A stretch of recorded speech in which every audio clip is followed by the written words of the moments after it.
Star Trek, Planet of Judgment. Written by Joe W. Haldeman. Read to you by Chatterbox TTS. Captain's Log, Stardate 6132.8. The crew's morale seems high in spite of the 4-week detour. This morning's maneuvers went well. This afternoon, Mr. Scott has a drill planned. I think we have been successful in promoting the feeling that the Enterprise is on vacation, rather than having been forced by vagaries of scheduling into a mission that a transport or scoot could accomplish as easily. I haven't yet met our supercargo, Dr. Atheling, other than formally welcoming him aboard ship. Mr. Spock speaks highly of his reputation in astrophysics, and several of the crew know him from academy days. By tomorrow, the maintenance and training schedule should be complete. I look forward to meeting a man important enough to Shanghai a month out of a heavy cruiser schedule. Captain James T. Kirk leaned back in the soft command chair and appeared to be daydreaming. In fact, he was counting seconds. Mr. Sulu was to take over the bridge for a shift beginning at 1200. It was 159, and for the past couple of minutes Sulu had been casting anxious glances at the captain, evidently wondering whether to interrupt his reverie. At precisely 12, and without looking toward the chronometer, Kirk stood. "Mr. Sulu?" The helmsman was already on his feet. "Yes, sir." "If you will take the bridge." As Kirk passed Sulu on his way to the turbolift, his eye nickered in what might have been a wink. At the mess room, Kirk punched up ham and eggs, double ham, to compensate for missing breakfast, and sat down across from Dr. McCoy. "Howdy, Jim," McCoy said over the rim of a coffee cup. "Long shift this morning?" "Not too bad, Bones." More softly, "Does it show?" Only to a highly trained observer, such as myself. An acute student of the human race. Bags under your eyes. Kirk applied himself to the ham and eggs. "I've sort of been on double duty," he said between mouthfuls, without Mr. Spock. Didn't want to call him out of meditation, but setting up this busywork schedule has turned out to be more complicated than we'd expected. "As usual," McCoy said. "If I were captain of this vessel, I'd give the crew 4 weeks off. Let them catch up on their reading, play some." "Good thing I'm captain." There was just a touch of hardness in Kirk's friendly voice. "Hate to see you presiding over the second mutiny in Starfleet history." "I know what the book says, Jim. I think the book underrates the maturity of the crew." Kirk blew on his coffee. "You're probably right. But there's no harm done this way, and at least the ship will be in perfect order when we put in at Academy. What difference does that make? We'll beam down the professor and move on." "Maybe. Maybe not." "Come on, Jim. What do you know that I don't?" Kirk began carving up his second piece of ham. "I'll resist the obvious answer to that." "You're just afraid to hear what I'd say." "Possibly. Do you know Commodore Martin Lawrence?" "Haven't had the pleasure." "No pleasure. He's chief of Starship Flight Training at Academy. I once had some words with him." "So?" "So?" "I suspect that, strictly as a learning experience for the cadets under his command, no reflection on my abilities as a commander, of course, he'll ask that the Enterprise be put through a Class I inspection." "I think I see." "Yes, everything has to be correct, down to the last molecule. I suspect it will be a very careful inspection." What a crazy way to make a living. They ate in silence for a minute. "What's that commotion over there?" Kirk asked. At a table across the room, 2 men were having a spirited argument. They were James Atheling, the professor they were carrying to Academy, to become the new dean of Starfleet's College of Science, and Andrei Sharvat, a senior science officer who was second only to Mr. Spock. Another science officer, Sharon Follett, was also at the table, looking bemused. They argued physics? I've never heard of this Chandler fellow. Neither have I, but it's not physics. I doubt they'd wax so passionate over physics. It's a hobby they have in common. They listened. "Ah, I see," Kirk said. "It's some kind of literature. If you want to call it that, 20th century American detective fiction, from what they were saying before you came in. I take it that Sharvat is defending an author named Hammett, and Atheling prefers a later writer named Chandler." Kirk shrugged. "The only one I've ever heard about is Sherlock Holmes. Seems like a small thing to get so hot and bothered about." He shoveled the last of his eggs onto a piece of toast. "That's the way people are about their hobbies, I guess.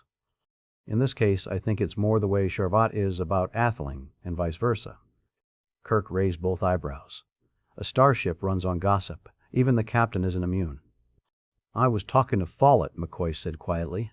"They all know each other through the Academy, know each other pretty well. Atheling was a young instructor when Charvat went through academy, one of the best in any department. Charvat opted for teaching, too, taught for a couple of years, and then decided he'd rather have space duty. Don't blame him, Kirk said. McCoy nodded. He's done well, but it's undeniable that Atheling's done better, staying in academia. So what? That's comparing apples and oranges. True, unless you happen to be the apple, and Follett complicates things. Women always. In what way? Well now, this is only my own opinion. As an acute student of the human race? As a person with two eyes. Follett went through academy 10 or 11 years ago. Graduated 11 years ago, Kirk said, second in a class of 286. Kirk knew his officers. Of course. Atheling was a full professor and department head by then, and became her thesis advisor. They worked together closely for almost 2 years. And you suggest they were, no, not lovers. I think it's more a case of hero worship. And Charvat? Well, Follett is discreet. But I think they are, or were in the process of becoming intimate. Nobody ever tells me anything. Not everything on this ship is your business, Run. That's your opinion. You want a list? You'd be surprised what a medical officer. No. Life is complicated enough already. He drained off the last of his coffee. I wonder. Guess I should go say hello to the professor. But I want to leave time for a swim before the afternoon briefing. No, you don't, Jim. No swim, no palaver. You have time for a 3-hour nap. Come on, Bones. Stop being a mother hen. I mean it. You don't feel it now, but it's going to catch up with you. If it were any other situation, I might go along with you. But this is such a routine. An intercom crackled. Captain Kirk. In the mess room, Mr. Sulu. Sir, would you please come to the bridge? We need your opinion on a possible course change. Can it wait, Mr. Sulu? No, sir. Coming. He stood. Try to get a nap on the way up, Bones. Better yet, have Spock replace you if it's going to be a long session. He's been in there a day. First sign of falling apart, I'll do that. As Kirk walked away, Sulu was paging Andrei Charvat. Charvat met Kirk at the turbolift. Good morning, Captain. Do you know what this is all about? No more than you do, Mr. Charvat. A possible course change. They felt the slight shift as the turbolift changed axis, now headed up rather than forward. It must have something to do with pure science, since the doors parted. Kirk felt an irrational moment of annoyance that no one was looking at him. Then he saw what they were looking at. On the main view screen, the image of an Earth-like planet, almost full phase.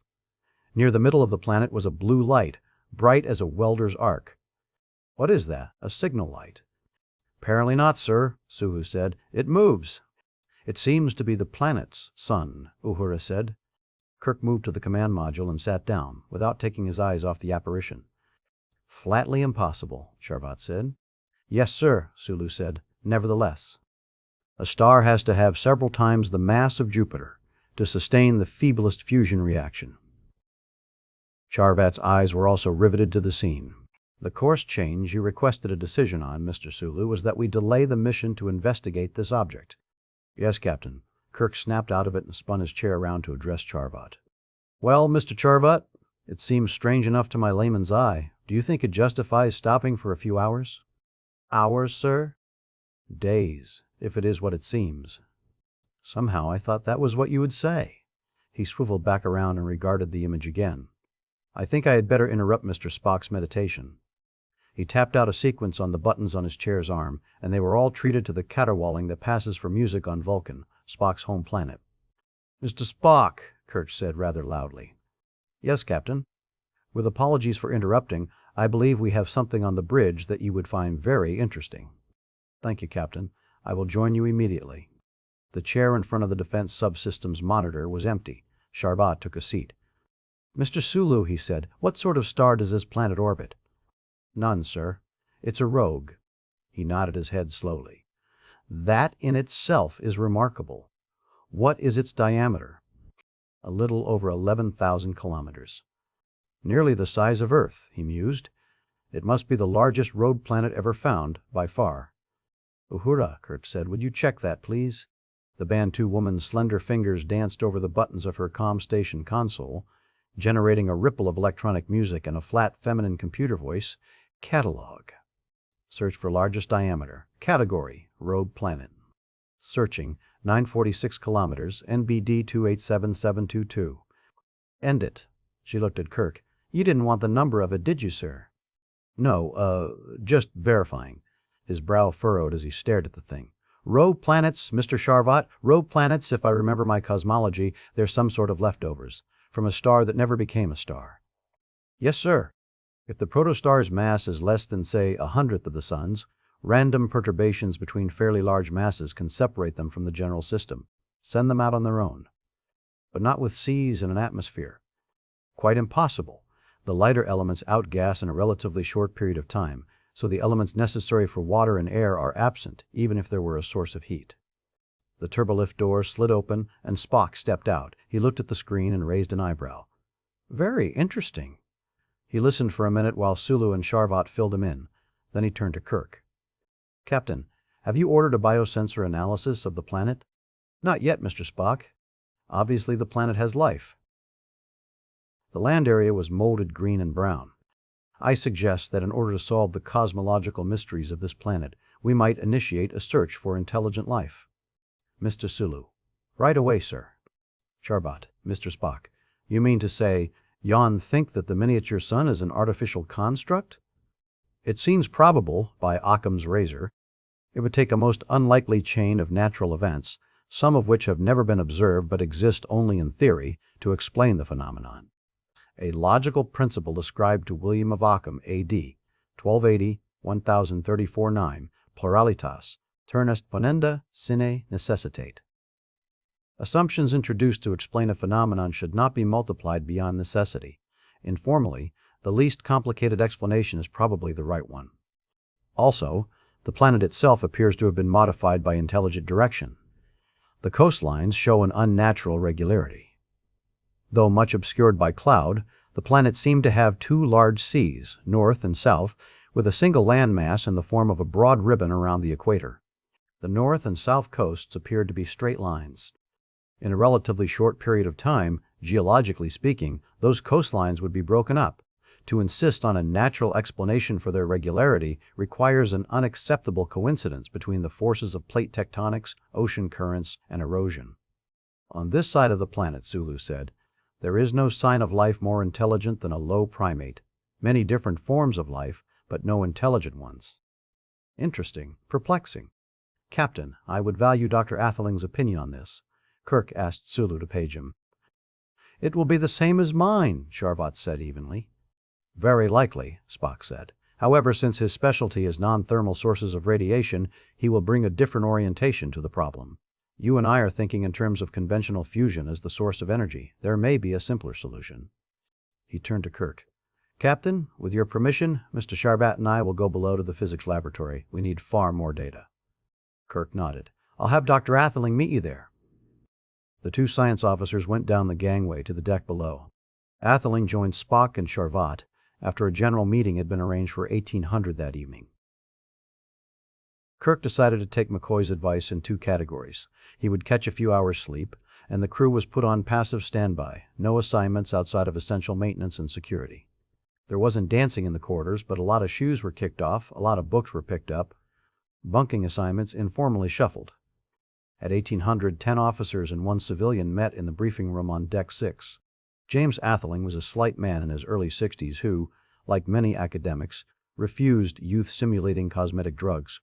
He had sparse gray hair and a face full of character, and affected spectacles whenever he thought a classroom might benefit by a touch of archaic theatricality. This wasn't one of those times. He wore contacts. He kept his hands clasped behind his back and spoke with quiet emphasis. It has to be artificial, he said without preamble, as soon as the last one was seated.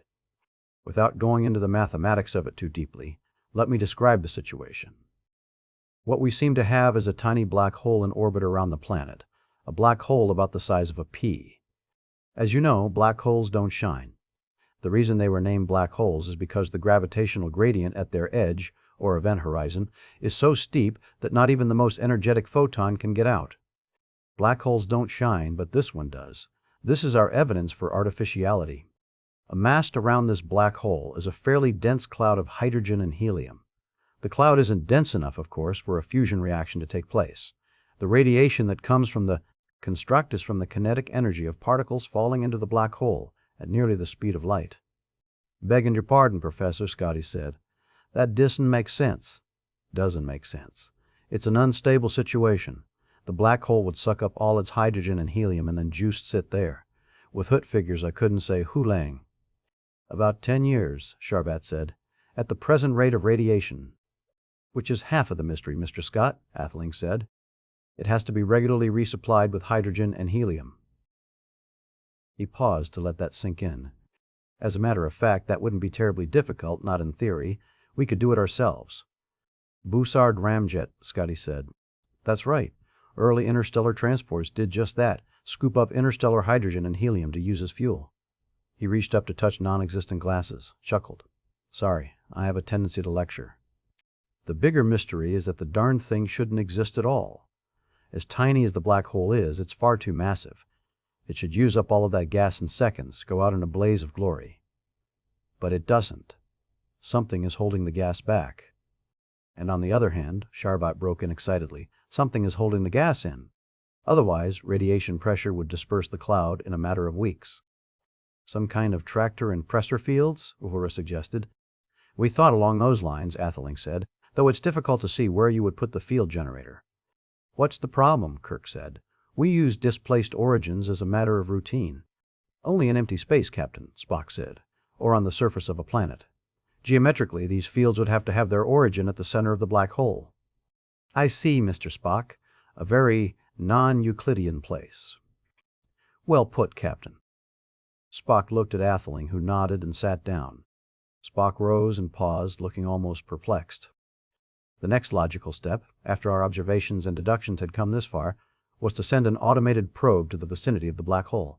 I did authorize this, Captain, in your absence. Such exploration has been done before, and I saw no great risk involved, although, admittedly, it is an expensive piece of equipment.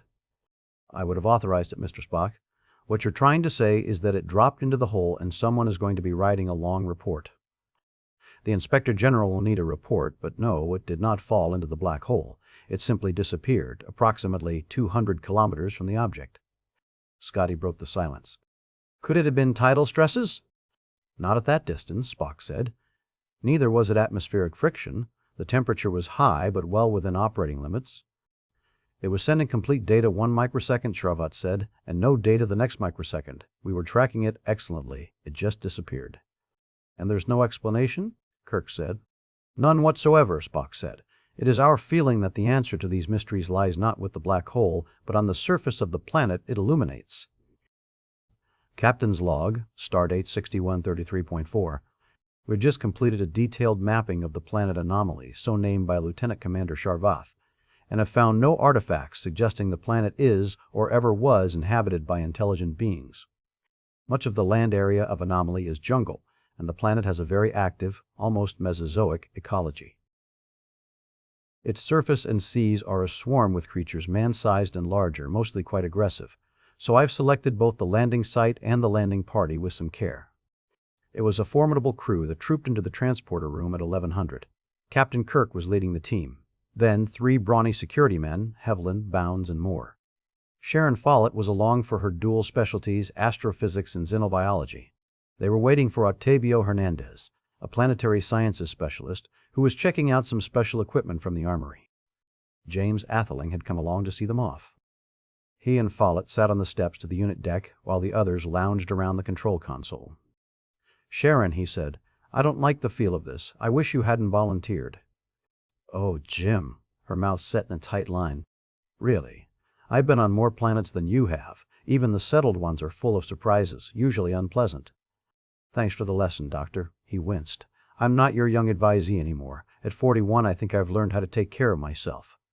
You're still only 2/3 my age. Show some respect. Why didn't you let Charvat take it? She laughed. Andy wanted it, but he couldn't pull rank, not against my xenobiology. This is the 3rd time it's happened. You after his job?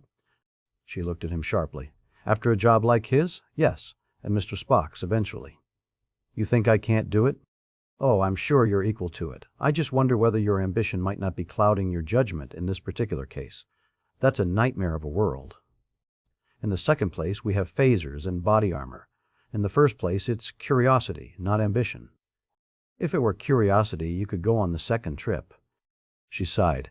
There may not be one. Oh, there's Octavio. The ensign was coming through the door with a frictionless cart loaded down with metal. She leaned over and kissed him on the cheek. Don't worry, Jim. The body armor was like a tightly fitting suit of fine mesh chainmail. Sharon found the one tagged with her name, removed boots and tunic, and stepped into it. Once her arms were in the sleeves, the front closed automatically, as if it were zipping itself up, leaving no seam. She squeezed her arm and leg, testing the suit, then hit herself hard in the abdomen. It made a sound like striking wood. The suit was totally flexible. In fact, felt like silk, so far as the person inside was concerned. On the outside, H was rigid as steel. See? She called to Atheling. If a dinosaur tries to bite me, it'll just get a mouthful of broken teeth. She left her boots and skirt in a locker, then clipped the communicator and a Type 2 phaser onto the suit. Places, Kirk said. The 6 explorers stepped up and took their places on the circular deck. Energize. A familiar warbling sound filled the transporter room, and the people on the deck were enveloped by cylinders of shimmering light. Otherwise, nothing happened. Captain's log, Stardate 6133.6. Mr. Spock and Dr. Atheling agreed that the failure of the transporter to work must be somehow allied with whatever forces allow Anomaly's microstar to exist. At any rate, it's now more important than ever that we investigate the planet's surface. We will have to go down by shuttle, which is a regular bat poses no real problem. I've added one person to the exploration team, Ensign Frost, an engineer and experienced pilot. Otherwise, the team and landing site are the same as before. The shuttlecraft cruised at about 1,000 meters, buffeted slightly by thermals from the steamy jungle below. There it is, Captain, the pilot had to shout over the wail of rushing air. To starboard.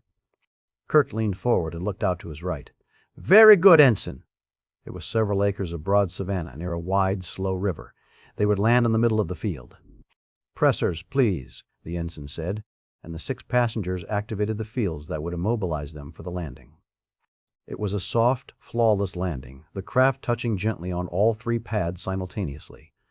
But there was an unexpected problem. The savanna grass was taller than a man. That's strange, Kirk said as the noise of the engine whined down to silence. Radar said this grass was only a few centimeters high. Sometimes the readings are false, Captain, Hernandez said. If a wind was blowing across the grass, for instance. Kirk nodded and rose, unconsciously following 1,000 years of naval tradition. The captain is the last to board a launch and the first to disembark. He stood in the doorway and palmed the opener. It was a wall of thick-bladed green grass that smelled like alfalfa. Insect noises. Kirk smiled, maybe reminded of his Iowa boyhood. Set your phasers on 2, he said, and drew his. As he was setting it, he looked back at the others. I guess. The pilot screamed. In front of Kirk, the grass had parted silently in a meter-wide reptilian head, bright yellow with black eyes and finger-length fangs, peered into the craft for a moment, then lunged. Kirk threw up his left arm, and the creature bit down. It didn't seem distressed by the fact that its fangs wouldn't penetrate the body armor, but held on and tried to drag Kirk away. After 3 full seconds of stun-level phaser fire, Kirk keeping himself wedged against the door jamb, the beast finally went limp. Kirk rolled back against the opener, and the door whirred shut. Shocked silence except for the armor's quiet churring as Kirk flexed his arm. Pins and needles, he said. Must have brushed the secondary lobe. My God. Outside, a lumbering, tank-sized, hairy beast with too many legs had come over to take advantage of the situation. It ignored the shuttlecraft and picked up the front end of the snake thing, regarded it for a moment, and bit it behind the head, with a mouth so wide it could engulf half the neck. This revived the serpent, which started to thrash around. It got one coil around the hairy beast, revealing that its body did resemble a snake's, longer than the shuttlecraft, but with wriggling clawed tendrils along the ventral side, but was obviously losing the struggle. Then a winged thing like a scaly eagle dropped from the sky and fastened itself to the serpent's tail.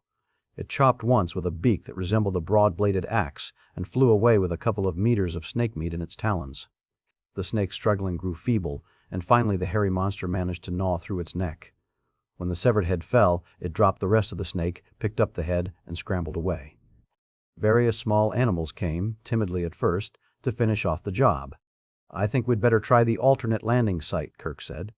That was a long stretch of deserted beach, some 800 kilometers southeast of the primary site, probably less interesting. Hopefully less interesting. They took their seats again, and the pilot started flicking switches. "My pressure field doesn't seem to work," Follett said. The pilot looked back over his shoulder. "Neither does the engine." Kirk pulled out his communicator and flicked his wrist to expose the antenna. "Kirk to Enterprise." Louder. "Kirk to Enterprise." No response. He stared at it. "We're in a real jam." Captain's log, stardate 6134.2. This is being recorded by Science Officer Spock, temporarily in command. "We are unable to communicate with Captain Kirk and his team, although they appear to have landed safely and precisely at the selected location. It seems unlikely old Captain Kirk would have long remained on the surface of the planet, once it was plain that he could not communicate with the Enterprise. Therefore, either he and the crew are dead or disabled, or the shuttlecraft is unable to lift. When our orbit brings us again over the landing site, Mr. Sum will determine by biosensor whether they are alive. Since the translator, communicators, and shuttle engine are mutually independent systems, the probability of all of them malfunctioning at the same time is vanishingly small. The inescapable conclusion is that they have been influenced by some outside meta-system. "I dinna understand your reasoning, Mr. Spock." Scotty was red-faced. The rest of the officers on the bridge pointedly went about their business, or made business for themselves, trying to ignore the gathering storm. Spock knew enough about human nature not to point out that the commander of a vessel, however temporary, need not explain his decisions to any other officer, not even his second-in-command. He also refrained from any comment about what passes for reasoning in humans as compared to Vulcan logic. "I should have explained in more detail, Mr. Scott. You wish to lead a rescue expedition immediately." "Aye, that's richt." Scotty was trying to stay calm, control his brogue. First, it would be illogical to risk lives in order to rescue corpses. Until we know that the team is still alive, there will be no thought of a second mission. My standing orders preclude it. Bit. We will know very soon. Second, of all officers of the line, I would be least inclined to risk the life of the engineering officer. The survival of the ship and crew are intimately linked to your special knowledge. Sir, knowledge is wit, I'm talking aboot. In what way? He composed his words carefully. Ensign Frost is a vera guide man, a guide engineer. I've worked with him mony years and ken this. Bit, I could pit in Maui finger wit he kens aboot the shuttle drive system. He's young, the shuttle's guy old-fashioned, they dinna teach it so much new. No hands-on teaching, or I could take it apart blindfold. This is true, but irrelevant. Whatever caused the transporter, communicators, and shuttle to malfunction can have little or nothing to do with spaceship engineering. Is your freen? He is my commander. I am constrained. You're gone to leave him there? He would leave me there, Spock said, not defensively, if the situation warranted it. And you'd want him tie, I suppose. Of course. But my wishes certainly would not enter into his decision. Sulu was approaching the command module with a sheaf of paper. Spock looked toward him but continued to talk to Scotty. If the team is alive, there will be a rescue mission. But I will lead it, not you. The situation calls for a generalist. I am a more competent generalist than you are. Scotty nodded his head slowly. Ah, they are alive, sir. Sulu handed him a printout sheet. Spock traced down a column of figures with his finger. Quite so. He continued to look at the sheet. Up here. He pointed to the upper left-hand corner, where there was a cluster of ones which became zeros as you worked to the right. How do you explain this? It's white noise, sir. We get a fraction of a second of it when we calibrate the external sensors for each run. This does not happen normally. No, sir. But many of our instruments are acting strangely. True. He touched a button. Computer. Working it, she said. Biosensor analysis, stardate 6134.219. Recall data at time of calibration and impose redundancy algorithm. Do the data originate in your systems? No, they do not. Does the Lindenwood paradox prevent you from making an analysis of the reliability of the data? Yes. The redundancy algorithm cannot be extended to check the external sensors. Assuming the data are correct, how do you interpret? The data indicate that the planet anomaly is inhabited by a large number of sentient beings who die simultaneously as soon as the biosensor detects them. Similar data would be generated by a slight potential difference across the sensor array, which might be neutralized by continued operation of the biosensors. That seems more likely. End it. He turned to Scotty. Mr. Scott, send a work crew out to attach a sensitive voltmeter across the external sensor array. We will do another run and calibrate this white noise with a possible transient potential difference. He punched the comm button. Deck 19. Hangar deck. Ensign Bill Johnson here. This is Mr. Spock. Have a shuttlecraft warmed up and ready to launch at a moment's notice. I mean this literally. I will send down a crew immediately. You'll be gay and dune, Mr. Spock. Not yet. Mr. Sulu, select a crew of volunteers, none above the rank of lieutenant. Stress the peril of the assignment. Outfit them as for a combat operation. They must be in their places, in the shuttlecraft, within 1 hour. A crew of 3 will be sufficient. There must be room for the original 7. You'll no be aboard, though? Mr. Scott, please think about the situation. The shuttlecraft is a sturdy vehicle, containing 7 days' worth of air, food, and water for 7 people. Furthermore, Anomaly has breathable air, and Captain Kirk's people are close to a supply of fresh water. They could survive for more than a month, with proper rationing. Indefinitely, if any of the flora or fauna prove edible. The shuttlecraft for which I just arranged will be launched if there is some significant change in the situation within the next 24 hours. If there is none, I will myself lead a rescue operation, with 3 shuttles and appropriate personnel. Combat crew? Certainly not. We have no evidence that violence has been done to the exploration team. The crew will be outfitted for pioneer work, survival, since it seems likely that we may also become stranded. Scotty rubbed his chin. Maybe forever? There is a finite probability of that. Time to try again, Kirk said. The pilot made his hourly check to see whether the engine would start functioning again spontaneously. This was the 8th try. Nothing. I guess Mr. Spock's not going to do anything, said Ensign Moore to no one in particular. Don't be defeatist, Mark, Lieutenant Haviland said. That won't get us anywhere. I'm just being practical, sir, trying to put myself in his place. With our communicators out, he's got no data. He's a Vulcan. He won't commit himself to a course of action without any information to go on. I wouldn't worry, Ensign, Kirk said. He has one datum. From the biosensor, we're still alive. Yes, sir. Assuming the biosensor still works. They had checked the tricorder in the shuttle's medical kit, and it was useless. Sharon Follett had been sitting quietly for a long time, staring out the front windshield. Captain, I have an idea. Yes? Defeatist or not, we ought to plan in terms of the Enterprise not being able to help us, figure out how to stay alive more than a couple of weeks. Certainly, Kirk said. Spend the rest of our lives here? Frost said plaintively. Kirk shook his head. No, I don't think so. We're only a few weeks away from Academy. Mr. Spock will naturally proceed there and come back with somebody who can figure this out. But it won't do us any good, Follett said, if we've died of dehydration in the meantime. She gestured out at the savannah. See how the wind is building up? It was a strong, variable wind, whipping the grass almost flat in places. If we can start a grass fire. Ah! Kirk stood up. We'll have what we wanted in the first place. Kirk had chosen the savannah, thinking the grass was short, because nothing would be able to sneak up on them. Kirk put his phaser on heat and carefully opened the door. He pushed the trigger button, aiming at the grass. It should have set everything on fire out to a distance of 6 meters, but it had no effect. He closed the door quickly. Sir, Follett said, try it on stun again. He did, and it worked.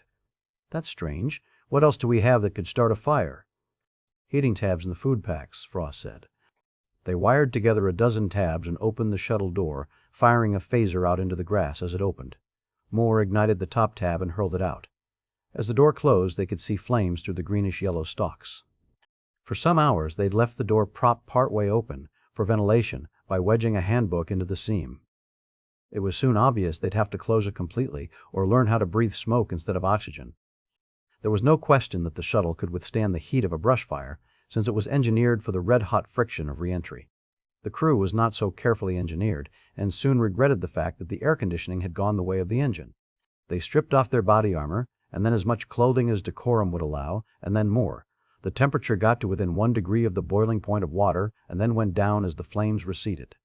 Through the soot-blackened windshield, all they could see was a maelstrom of swirling gray ash. Frost staggered to the door and pushed the button twice rapidly, jamming the handbook in place. A little ash drifted in, but the air was merely hot, not baking.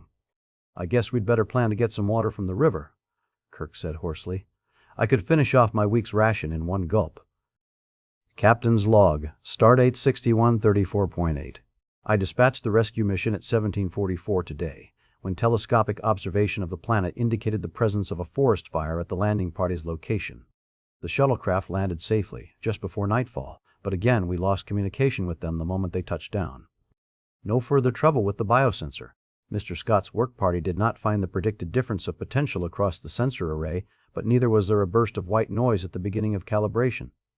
The biosensor indicated the usual density of animal life across the surface of the planet, but unfortunately showed no sign of human life at the landing party's location.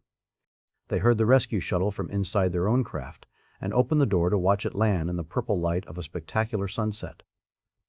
It touched down about 10 meters from them, raising a little puff of ash. "The ground's cool enough," Follett said. "Should we go out to meet them?" Well, Kirk didn't have time to reply. The ash hadn't even settled when the door flipped open and one of the men sprang out.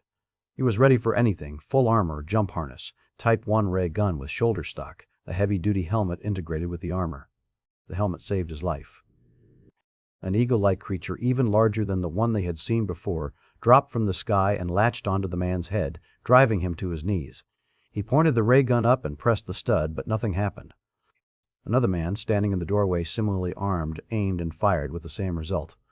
Kirk drew his phaser, still on the low stun setting, and fired. The creature went sprawling, then hobbled up and flew drunkenly away. "Use your weapons on stun!" he shouted, hearing wings. The man on the ground rolled flat on his back and started firing into the sky. More than a dozen of the flying monsters fell. Then the man scrambled up and sprinted for Kirk's shuttle. Inside, he leaned against a chair and panted, hand on his chest, trembling. Freckles stood out dark against waxy skin. "Birds? Birds," he muttered, then straightened up. "Lieutenant Bill Hickson, Security." "Reporting, sir." "Welcome aboard." Kirk suppressed a smile. Security officers had a reputation for unflappability. "This is crazy," he said, looking out the door. "Why do they work on stun and not on disrupt?" "A lot of things don't work on this world, sir," Frost said. "Have you tried to restart your shuttle?" "No. Is that the problem?" "One problem," Kirk said. The security officer shouted across to the other shuttle. They tried and found that their engine was dead, too. One of the pseudo-birds staggered to its feet. "Tough son of a gun," Hickson said, and showed his admiration by blasting it into unconsciousness again. Then he gave each of the others a dose for good measure. "We don't have any lights," Kirk said. "I suppose we ought to wait until morning to get together and formulate a plan of action." "Sounds good, sir." Hickson was at the door, staring into the sky and biting his lower lip. "Must be 50 of those buzzards up there." "You can spend the night with us, if you'd like," Follett offered.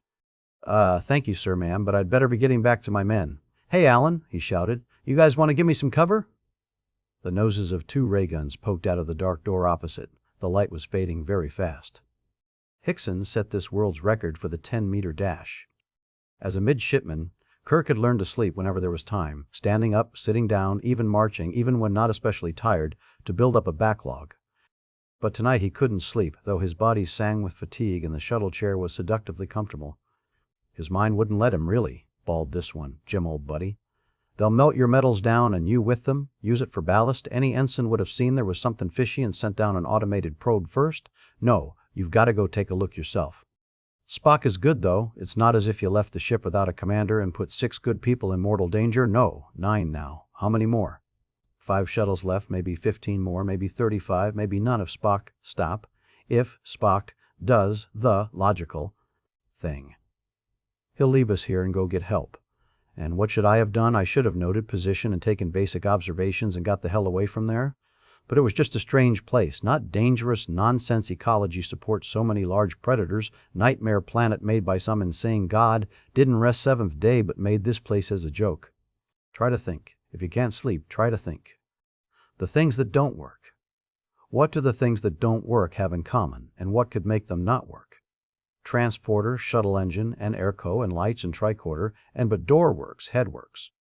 Phaser, ray guns, only work on low setting and can't kill. What do they have in common? Electronics? But the body armor is electronic, and it works. Must ask Hickson, is communicator really dead or only one way? Or is Spock getting a carrier wave or nothing? If Spock thought we were dead, he wouldn't have sent a second ship, but he has biosensor evidence. But our tricorder, what do they have in common? Nuclear power, tachyon phasing, weak interactive forces, simple electricity, thermodynamics, disruptor field. What do they have in common? Absolutely nada. Put all your physics in a hat and pull out 7 or 8 pieces of it. Here, these things don't work here. Sorry, there are more things in heaven and earth, Horatio, than are dreamt of in your philosophy. Most misquoted quote in Shakespeare's time philosophy meant science. And that's what we have here. Science doesn't work right, but not in a consistent way. What do they have in common? Only us. Only that it makes things difficult for us, Horatio. The wind's sweet and strong, so strong the very deck boards creak with our progress. Hear the rigging hum. Can you make out their name, Mr. Spock? No matter. By her lines, she's an American clipper. They must have her colors down for repair. Mr. Sulu, if we could have another point to starboard? Thank you. We'll be in hailing distance soon. Perhaps they have tobacco or rum to trade. Perhaps news of... What? White smoke puff lost in the wind. Boom, splash, shy of our bow. Hoisting black flag, she's a privateer, by God! Yes, Mr. Sulu. I realize we have sail on her and can outdistance her on this line, but we shan't.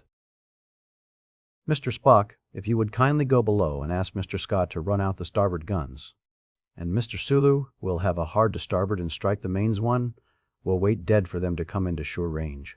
I realize we'll heel, Mr. Sulu. Do you have a hearing problem? And Mr. Spock, are your boots nailed to the deck?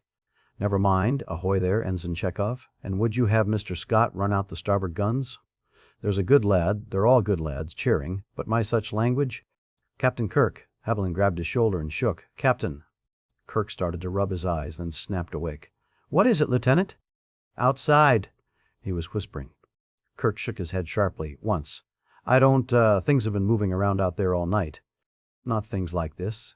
Look. Look at what? Kirk thought. Can't see anything out of the windshield? Oh, the door. He knelt down next to Haldeman and peered through the crack. In the dim, gray, pre-dawn light, there were figures moving between the 2 shuttles. Erect bipeds, stooped, not quite human-looking. Heads too big. Wearing furs or perhaps covered with hair, not enough light to make out faces. Carrying spears, clubs. Shall I stun one, sir? He whispered. No, they're tool-using... What? They were gone. Good runners, too. I should say. He stood up. Well, not much we can do until there's more light. Breakfast? Already had mine, sir. Should I wake the crew? No, I don't mind eating alone. He felt his way to the food rack and virtuously selected one without a heat tab. Cold chicken and rice. Better than hardtack with weevils. Where did that thought come from? From the tracks in the ash between the 2 shuttles, it looked like a representative of every anomaly species had come to call during the night. There were marks from pads and claws, from a creature that evidently wore long, narrow track shoes, soft S-curves from the snakes. And on top of all, the 4-toed footprints of the humanoids. They had come between the 2 ships and milled around, but had never come close enough to touch the hulls, which might be a sign of intelligence. The bird things were circling as the tiny sun rose, but there was no other sign of life. Keeping an eye on the sky, Moore stepped out of the shuttle and picked up a small stone. Back in the safety of the doorway, he chucked it at the other craft. It made a satisfying clatter. That should wake 'em up. The door snapped open and all 3 security men were there, 2 kneeling and 1 standing, guns ready. Don't shoot, Moore said, laughing. What the hell, Mark, one of the ensigns said. We don't have enough trouble. You guys ready to meet? Sure, Hickson said. We come over there? No. The engineer wants to check out your instruments, sir. You cover the sky for us, Haldeman said from behind him. Bounds and Moore stepped outside, phasers ready, scanning the gray wasteland to the jungle's edge. Kirk walked across at a normal pace, resisting the temptation to look up. The others followed him. There was no trouble. Birds seemed to have learned from experience, he said. Frost? Right away, sir. While Frost was checking out their equipment to see whether they had the same malfunctions as his shuttle did, most of the others found seats. Hickson and Haldeman sat by the door, low so they could see the sky. Lieutenant, Kirk said, tell me what you know about Mr. Spock's plans. Well, sir, we were launched at 1744 as soon as the forest brush fire was detected. Commander Spock wasn't sure you were alive. You were at too much of an angle for a reliable biosensor reading. I wonder why he didn't just move the ship into a higher orbit. Sir, there was a work crew on the hull. Our orders, at any rate, were to land if we saw signs of life. Otherwise, I was to use my discretion. The Enterprise had lost contact with Ensign Frost the moment the shuttle touched down. All contact? Not even a carrier wave? As far as I know, sir. Kirk nodded for him to continue. Commander Spock figured he could get a biosensor reading on you and us by 1930. If we were dead, he would proceed to Academy. If we were alive but hadn't returned by 1200 today, he would mount a second rescue mission and have Lieutenant Commander Scott take the Enterprise on to Academy. Another shuttle of security people? No, sir. It was going to be 3 shuttles of various specialists and pioneer tools. He had the situation pretty well analyzed, Kirk said, and looked thoughtful. Let's hope the biosensor works. Hickson nodded, looking up at the birds, and neglected to say, Sir! Be one hell of a trick to survive, with what we'd got, for any length of time. It would indeed. You haven't seen the half of it. Kirk described the carnage they'd witnessed the day before. And we have to work our way through 100 meters of jungle to get to the river. Beg your pardon, sir, said the youngest, Ensign Davoff. I don't see that. It's that serious. I mean, 9 of us with phasers and ray guns. Use your head, Bish, Hickson said. We'll be here for weeks, months. Oh, that's right. He reddened. The dilithium crystals won't last. Not if we're forever blasting our way out of scrapes. It's worse than that, Lieutenant, Follett said. We can't even be sure the crystals are going to last as long as they normally do. We don't know whether they're going to quit on us arbitrarily, or blow up in our faces. Normal laws of physics don't seem to apply here. Sir, I don't understand that, Moore said. I'm sorry, but it sounds like superstition to me. Follett laughed. It isn't. There are well-documented examples of other systems of physics. One's in orbit over our heads. At the event horizon of that black hole, time stands still unless you move it. Distance, though, increases without any effort. Just the opposite of what happens in our Comer of the Universe. Moore stared at her. My brain hurts. Sir! The 2 shuttles had enough water stored to last the 9 of them nearly 11 days, at normal rations. Their first order of business, though, was to make a trial water run to find out how difficult their situation was. If they couldn't get to the river, or the water there was tainted in a way they couldn't purify, they would have to go on shipwreck rations, which would barely keep them alive long enough for the Enterprise to get to Academy and back. They would wait for Spock, safety in numbers. If he left at 1200, he should land sometime before 1300. By 1245, people were getting nervous. Hickson was talking to his men, clustered around the door. Well, we have to face facts, he said softly. The shipboard biosensor must have... Faint, shrill whistle. To the east, a formation of 3 shuttles banked toward them. Here they come, sir. They touched down in such a way that the 5 shuttles formed a rough circle. Spock and 11 others disembarked, while the security men kept a nervous eye out for trouble. Along with Spock were 4 ensigns from the Sciences Division and 2 from Engineering and Support Services. Dr. McCoy and Nurse Chapel had a shuttle to themselves, which they had outfitted as a miniature hospital and medical laboratory. Lieutenant Uhura had volunteered, as well as Andrei Charvat and, surprisingly, James Atheling. Spock and the 2 engineers had piloted the shuttles. After general greetings and expressions of relief, everyone retired to various shuttles. Spock and McCoy joined Kirk. It was a relief to see you, Mr. Spock, Kirk said. Our own tricorders aren't working properly. I was afraid the condition would extend to the Enterprise. Evidently it did, Captain. Our readings showed no evidence of human life on the planet. How did you know we were here? Optical? No. Optical resolution was inadequate. And no communications? None whatsoever. Kirk frowned. You mean to say that you embarked on a course of action without any data to back it up? On intuition? He shook his head. I didn't know you had it in you, Mr. Spock. Logic, Captain, not intuition. A lack of data is not the same thing as no information. He counted off 3 points on his fingers. First, it seemed improbable that all of you could have died the instant you landed, since we tracked you to a safe touchdown. If the situation seemed perilous, you probably would have remarked on it. Secondly, the only way to stop a communicator from broadcasting a carrier wave is to separate it from its energy unit. It seemed unlikely that all of you would have unplugged your communicators at the same instant. We could have been disintegrated, communicators and all.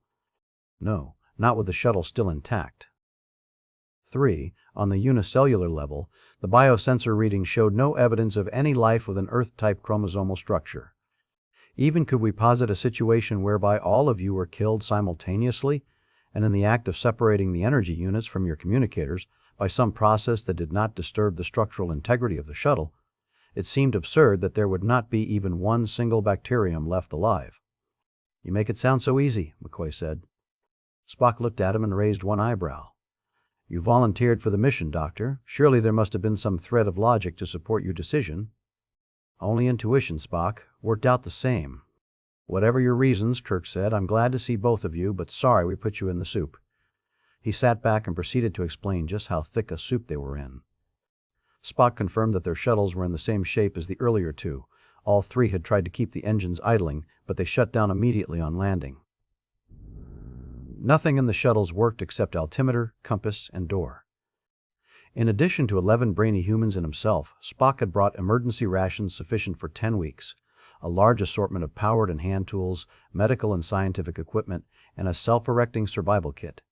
The survival kit was a marvel of engineering, about the size of a footlocker. One pull on the lanyard and it would unfold slowly into a hemisphere 5 meters in diameter. It had an airlock, insulated floor, 20 inflatable bunks, and windows. Properly anchored, it could withstand a hurricane or a herd of angry elephants. It had been used successfully in deserts, jungles, lunar wastes, even underwater. Unfortunately, when they pulled the lanyard, nothing happened. Since it was supposedly foolproof, there was no way it could be erected manually. By the time the sun was overhead, the birds had flown away. They decided to make a foray to the river to reconnoiter and bring back a sample of water for analysis. Kirk, Hernandez, and the 6 security men set out with their phasers and ray guns and 3 machetes. They approached the edge of the jungle cautiously, moving in a V formation with Kirk and Haldeman in the lead. Nothing happened until they were about 10 meters from the green. Suddenly a beast like a 6-legged cat, lion-sized and glittering with scales, leaped at them from a tree.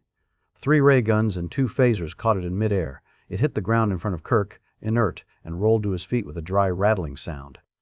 "Good shooting," he said, staring at the stunned animal. It had a long, narrow snout like a barracuda's, jagged tusks protruding over the upper and lower lips. They saturated the jungle with phaser fire and scanned the tangle of brush for the easiest opening. Huff found it, a trail evidently made by animals on their way from the savannah to water.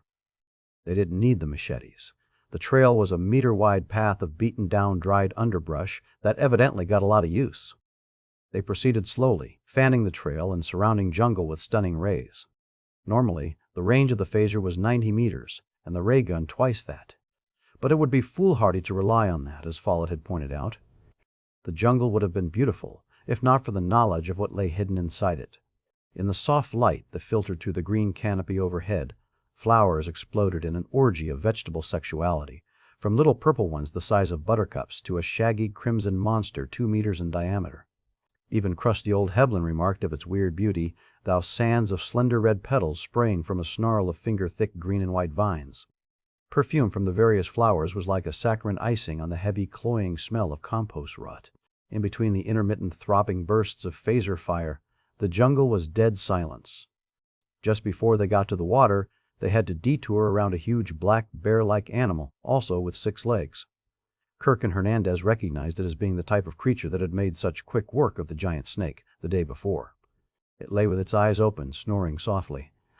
The river was slow and wide, pale green with a sandy bottom. They phasered it against the possibility of sea monsters, a strong possibility in the light of recent experience, and Hickson collected a canteen full of water. They were equally cautious on the way back, but it wasn't enough. Huff paused when they got to the huge red flower. Its petals were moving slightly, as if in a gentle breeze. "Hey, look at—" Suddenly he was flat on his back. 3 or 4 strands of green and white vine had wrapped themselves around his ankle. He screamed as they pulled him toward the flower, not slowly. There was a blip of phaser fire, useless, and then Haldeman jumped on top of Huff and chopped at the vines with his machete. Huff rolled free and scrambled back to the path. Haldeman stood, but the vines had him by the wrists. Another snaked out and wrapped around his knee. Another found his waist. Somebody was firing a phaser at cyclic rate. "Stop it," Kirk said. "That won't do anything." He waded in toward Haldeman with a machete, but the plant wouldn't let him get near. Tendrils of vine rose up, 5, 10, then 50, weaving in front of him like snakes. One wrapped around the blade of his machete and pulled it out of his grip. Devlin saw what was going on. "Get fire!" he shouted in the strong voice, tight with the strain of resisting the plant. "It can't do much against my body armor." It dragged him another step closer to the shaggy flower. Bounds ran back to the shuttle cluster. Less than a minute after he'd left, Devlin stumbled and the plant dragged him the last meter. He struggled momentarily and then went limp. The vines fell away and the red flower engulfed his standing form. As Bounds came sprinting back, he was undoing the top of a large bottle of ethyl alcohol from McCoy's lab. He hurled it like a bulky grenade. It hit the flower, splashing some petals, and then drained into the bed of vines.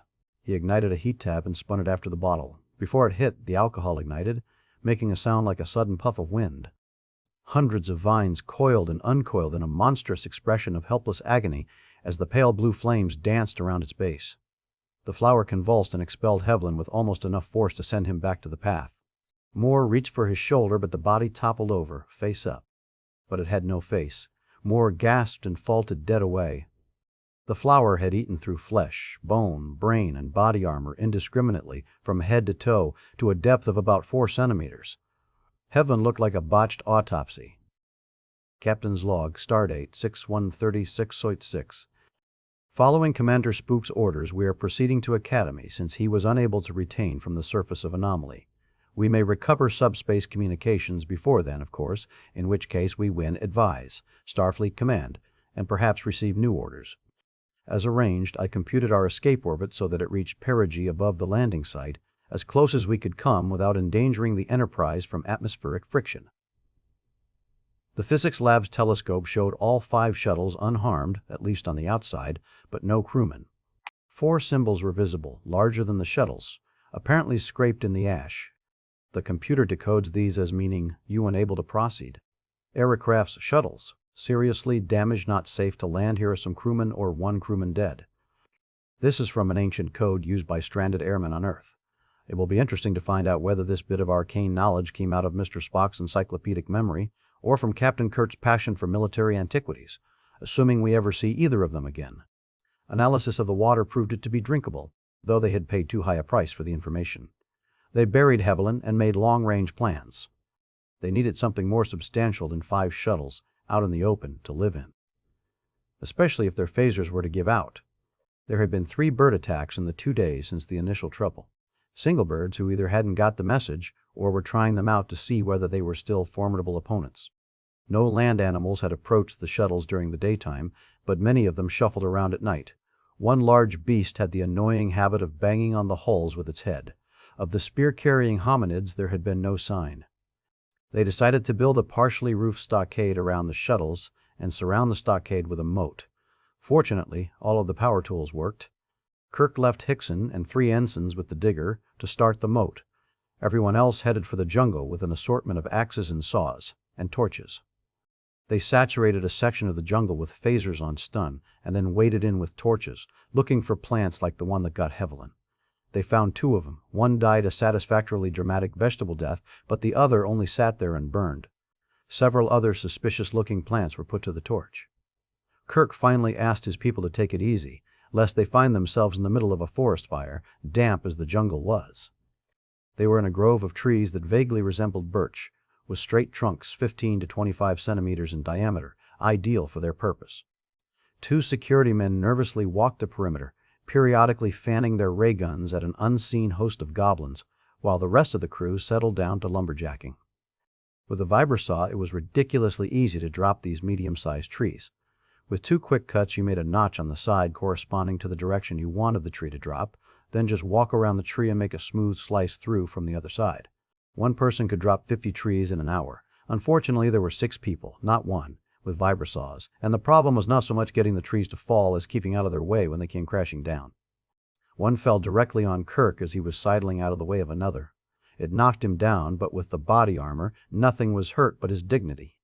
He clawed his way out through the branches, prepared to pour wrath all over some hapless ensign, and found Dr. McCoy standing there with the saw and a sheepish grin. "Sorry, Jim, I got carried away," he shouted over the shriek of the other saws. "Haven't had so much fun in years." "Fun? Bow ones? Hell, Jim," I yelled timber. "You just didn't hear me." Kirk threw up his hands in exasperation and decided to leave his budding bunions to watch out for each other.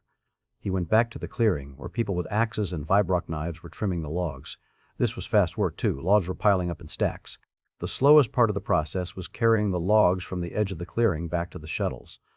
They had a ground effect cart, but it was worthless. The ground was uneven, and the logs made too unwieldy a load. So they had to carry the logs one at a time, 2 or 3 people per log. There didn't appear to be any administrative or command duties lying around loose, so Kirk found an extra vibrock knife and helped with the trimming.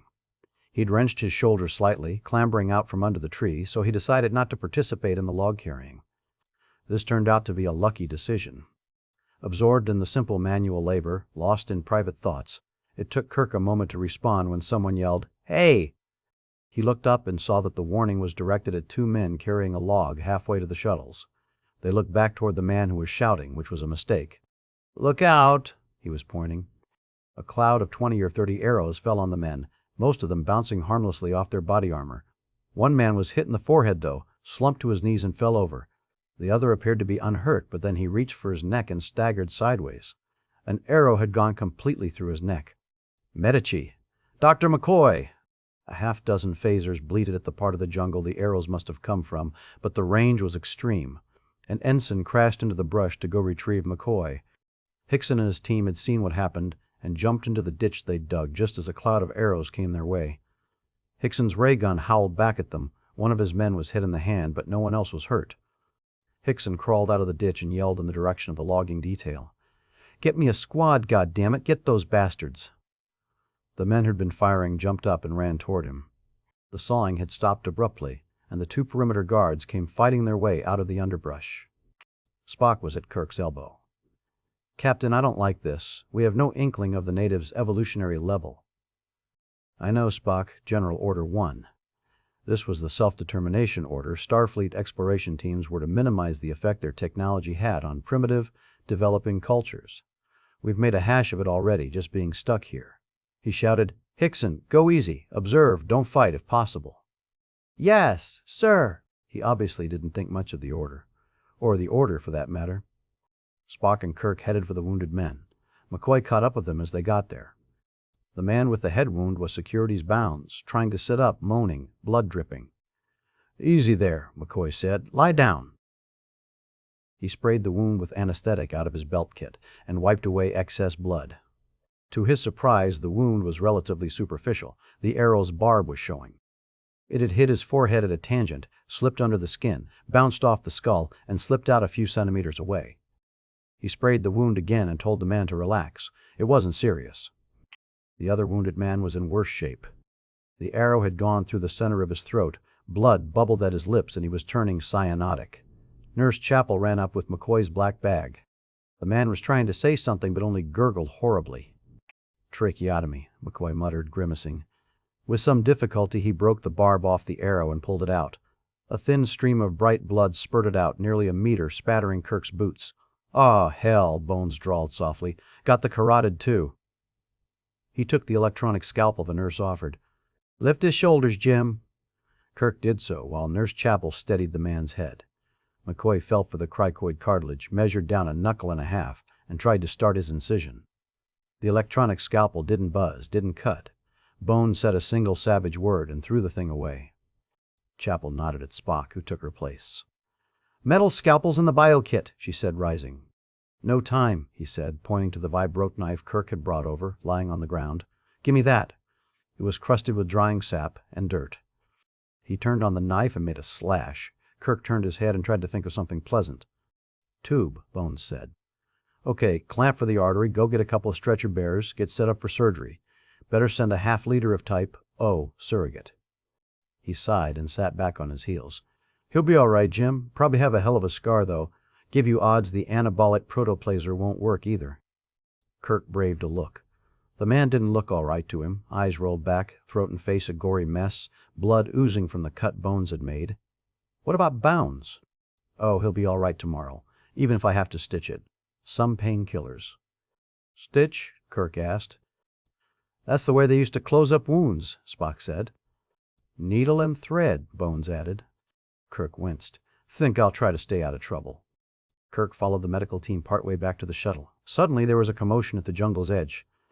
"We got one," Hickson shouted. Two of his security men were carrying the limp body of one of the humanoids. Another carried a strangely shaped bow. Following some obscure instinct, they carried the creature to the middle of the circle formed by the partly dug moat. Kirk sent for Sharon Follett, who was inside the medical shuttle helping set up for surgery. "Doesn't look so human in the light," Kirk said. Its arms and legs were too long and had extra elbows and knees. Limp, it looked like an abandoned marionette. The hands and feet seemed identical, but not like a monkey's. 4 long digits with extra joints and no nails. The most striking thing, though, was its head. More accurately, the lump where its head would have been if it were a human being. It had no eyes, nose, or ears, just fur. Kirk remarked on this as Follett came up. "Well, Captain, let's see." She knelt by the head and gently probed, moving the fur around, speaking to no one in particular. "Some dogs don't seem to have, Strange." Maybe it sees through its mouth." Someone laughed nervously. "I've seen stranger things," she said, prying its mouth open. It had neither tongue nor teeth, just a hardened gum ridge and a gullet. "Odd. Get out of my light?" Spock had been hovering over her. He stepped back. "No vocal apparatus, as far down as I can see. Nothing like salivary ducts or digesting mucus." She looked up at Spock. "You know, like the Croval." Spock nodded thoughtfully. "That was an animal on Vulcan, toothless, but able to eat anything from an artichoke to a xylophone." She squeezed its arm. "Muscular," and turned it over, then rolled it on its back again. She sat back on her heels and gazed at it, frowning. "I don't know what to make of it, Captain. It shouldn't be able to exist." "You mean because it doesn't." "That's right. It doesn't have any obvious organs of generation or excretion, and the mouth opens into what looks like nothing more than a breathing tube." "Perhaps it isn't truly representative of its species," Spock said. "Possibly," Follett said. "It could be a drone, like a worker bee, and not necessarily need to reproduce. And there are animals that go through a terminal stage of life, where they don't eat." "The species Lepidoptera on Earth," Spock said. "Some of them only feed as larvae." It moved. "Get back," Hickson said, and gave it a short, stunning burst. Follett picked herself up and brushed away dirt. "Mr. Hickson, I don't think the creature is that dangerous under the circumstances." "Maybe not," Hickson grumbled. "Sorry if I startled you, Lieutenant." She ignored him, already absorbed in studying the creature again. "It's too large and complex, Mr. Spock. Not like a drone bee or a butterfly. Wish we had a tricorder." "Should we tie it up?" one of the security men asked. Hickson looked to Kirk. "No, I don't think so. We can all be excused for not sticking strictly to General Order 1, at least in the sense of violating it passively or in self-defense. But we can't take this being prisoner." Spock nodded. "We have to assume that its use of tools implies intelligence, even though there do exist habit patterns, instincts, quite as complicated as aiming and firing a bow." "You mean we have to put it back where we found it, sir?" "That's right," Kirk said. "Without the bow, I think. No sense in asking for trouble." "Can't dissect it," Follett said. "Can't set up behavioral experiments. Ah!" She stood up. "I can get a sample of hair, at least." While she ran back to her shuttle for scissors and a container, Spock inspected the creature closely. "Mr. Spock," Hickson said, "how can it get along without eyes? How could it possibly use a bow and arrow?" "It is interesting," Spock said, rechecking the head. "Not without precedent, though. On the planet Babel there is a creature.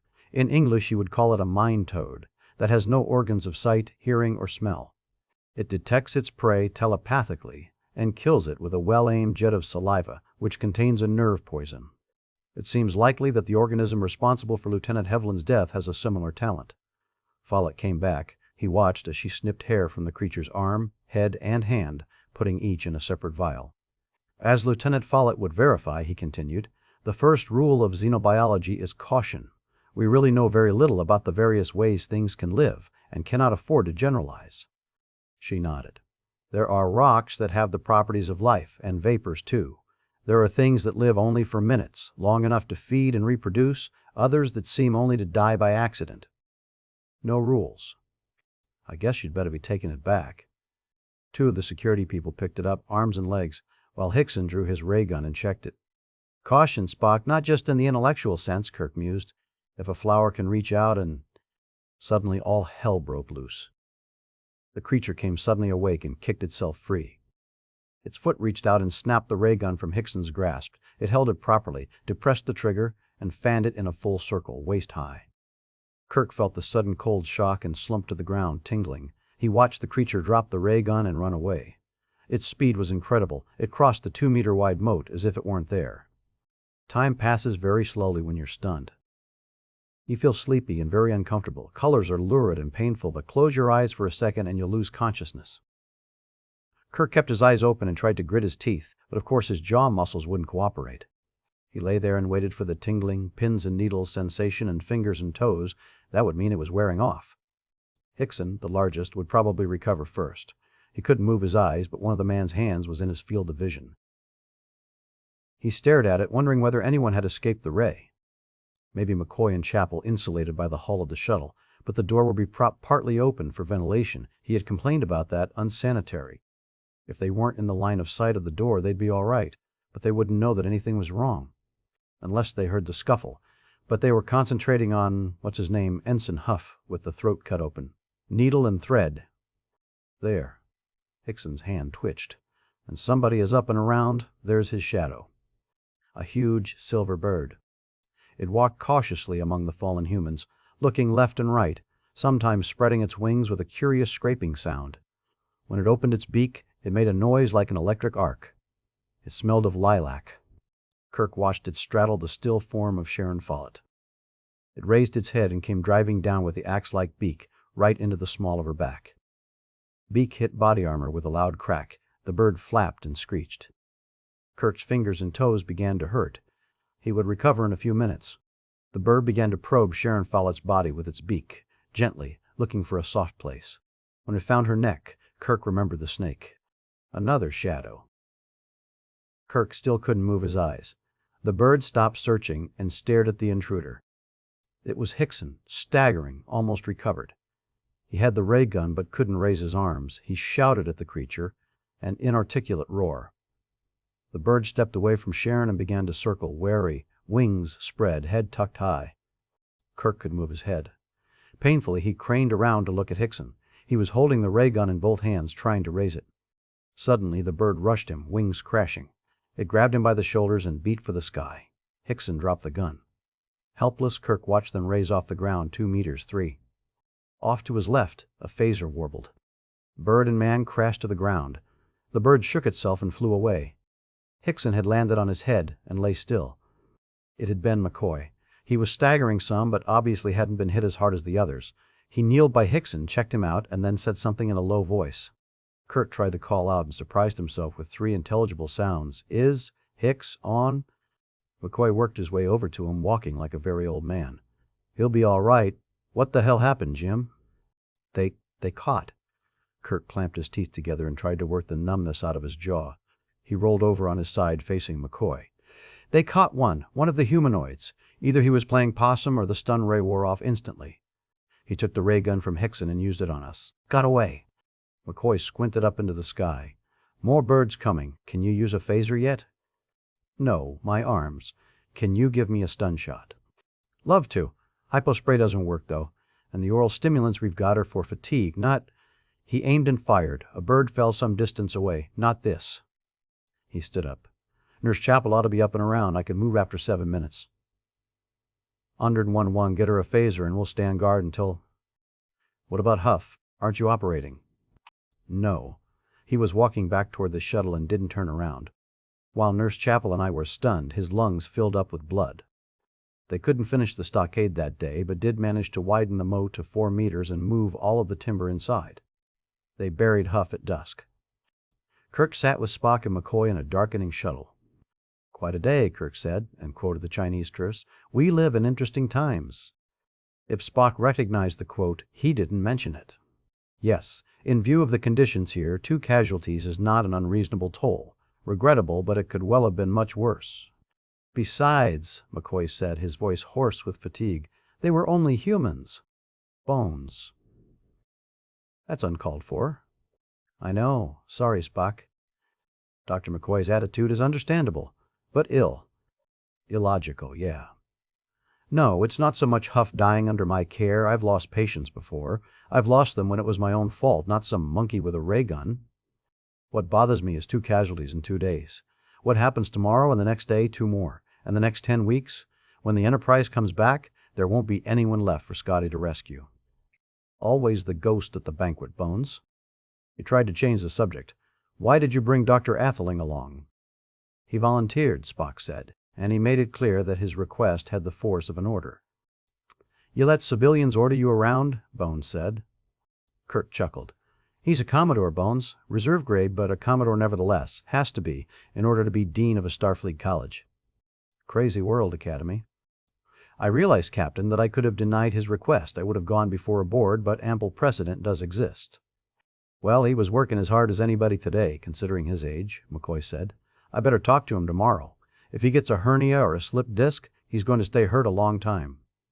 I didn't mean to criticize his willingness to work, Kirk said, and I appreciate his not pulling rank on me, but I just don't see what good an expert on, what was it? Non-thermal sources of bosons and tachyons. That sort of thing, what good it will do us here. I'd rather have a young ensign who grew up on a jungle planet. He sighed. We can never tell, of course.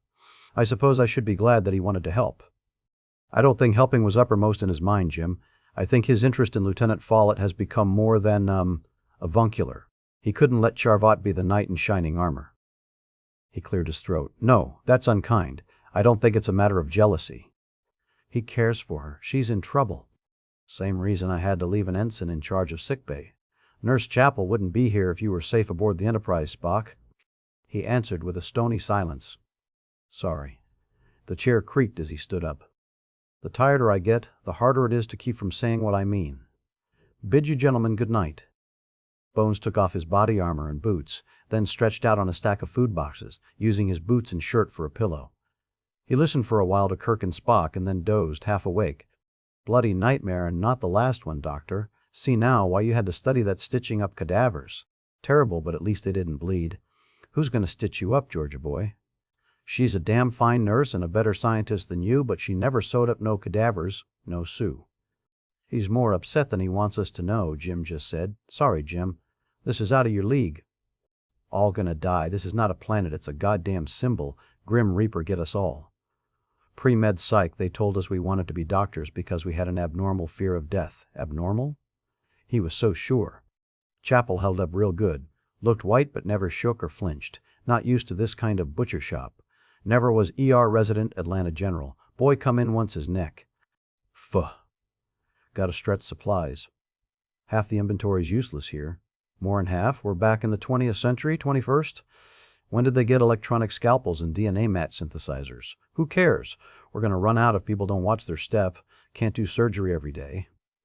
Old Atheling? Well, he's not so old. When was the last time, Doctor, you were willing to give it all up for a woman's love? Give anything up? Not while you were married. Not since. It was little Sarah with the big eyes. Can't even remember her last name. Summer and fall on the Outer Banks salt and sweat, and you left when the mosquitoes came. She stayed. You only lost one trimester, cold bastard. What Honey said when she left with, "Where is Joanna now?" You don't even know what planet your own daughter's on. Yet I do love her in my own. Mid-air collision son of a bitch was too jazzed to even start the flyer. God knows how he got around the ignition. Would have had to build a new face even if I could have fixed his heart. Went wrong even before we got married. How does it go? Cooks cover their mistakes with mayonnaise. Lawyers cover their mistakes with words. Doctors cover their mistakes with dirt. But the first one is 90 seconds earlier, and I could have saved him, or if he'd been younger. You could charm the shoes off a snake, they said, and Honey was a real challenge. But then you wake up married and don't like each other any more than you have to, and have a baby to make it work. Dumb? Second day on the job, and you get open heart surgery at 3 a.m. Guy's crushed to a pulp and lost. Most his blood by the time they roll him in. Know he's a goner with the first tricorder reading. Ambulance crew glad to be rid of him. You hear them joking while they wash up on old Olympuses. How many have you lost, Doctor? You lost count early. How many women have you lost?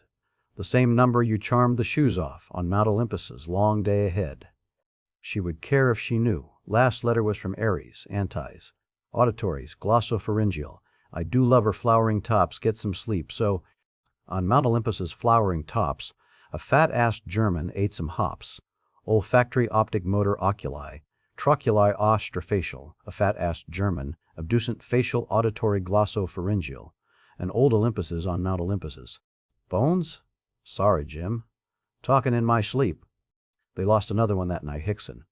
No sign of any violence, nothing but an open door and an empty bed.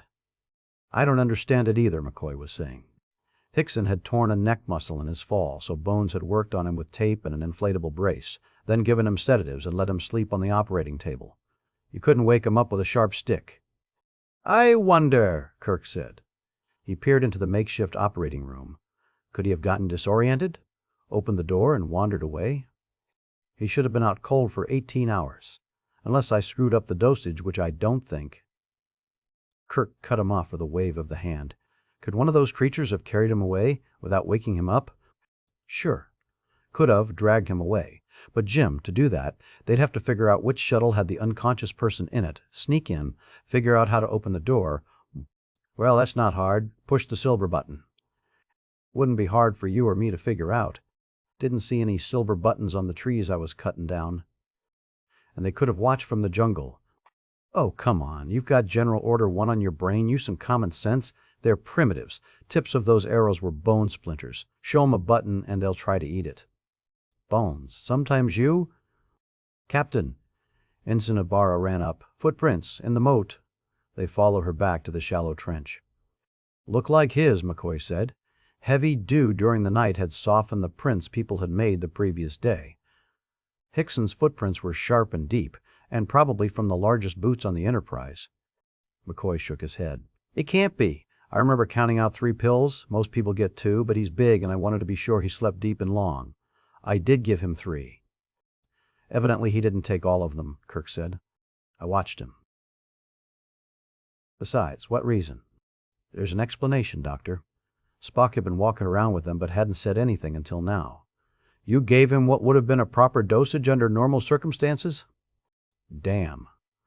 Bones slapped his fist into his palm. Physics doesn't work on this planet. You can't expect chemistry to. Ensigns Moore and Davoff walked stiffly up to the 3. Sir, Moore said to Kirk, request permission to form a search party. Kirk chose his words carefully.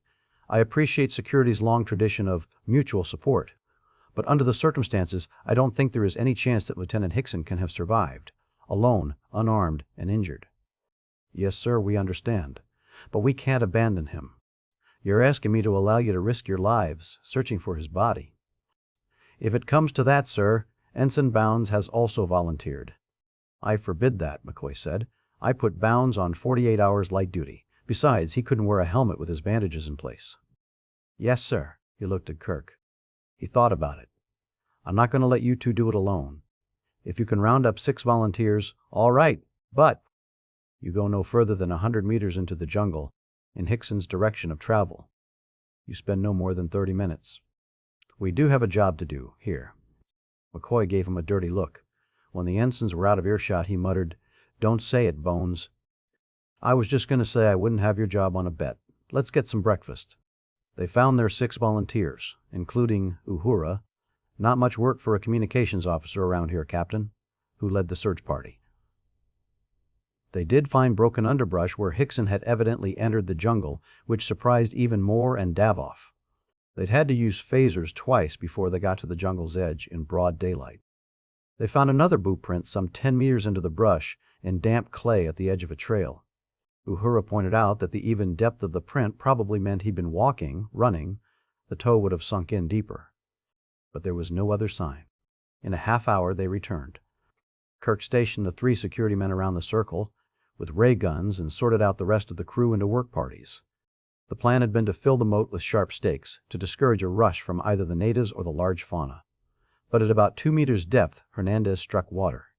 He tried to keep digging, pushing the machine around in the ditch, spraying everybody with water and mud.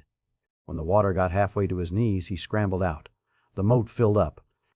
James Atheling was sitting on the bank of the moat sharpening stakes when the water began to rise. He watched it with fascination.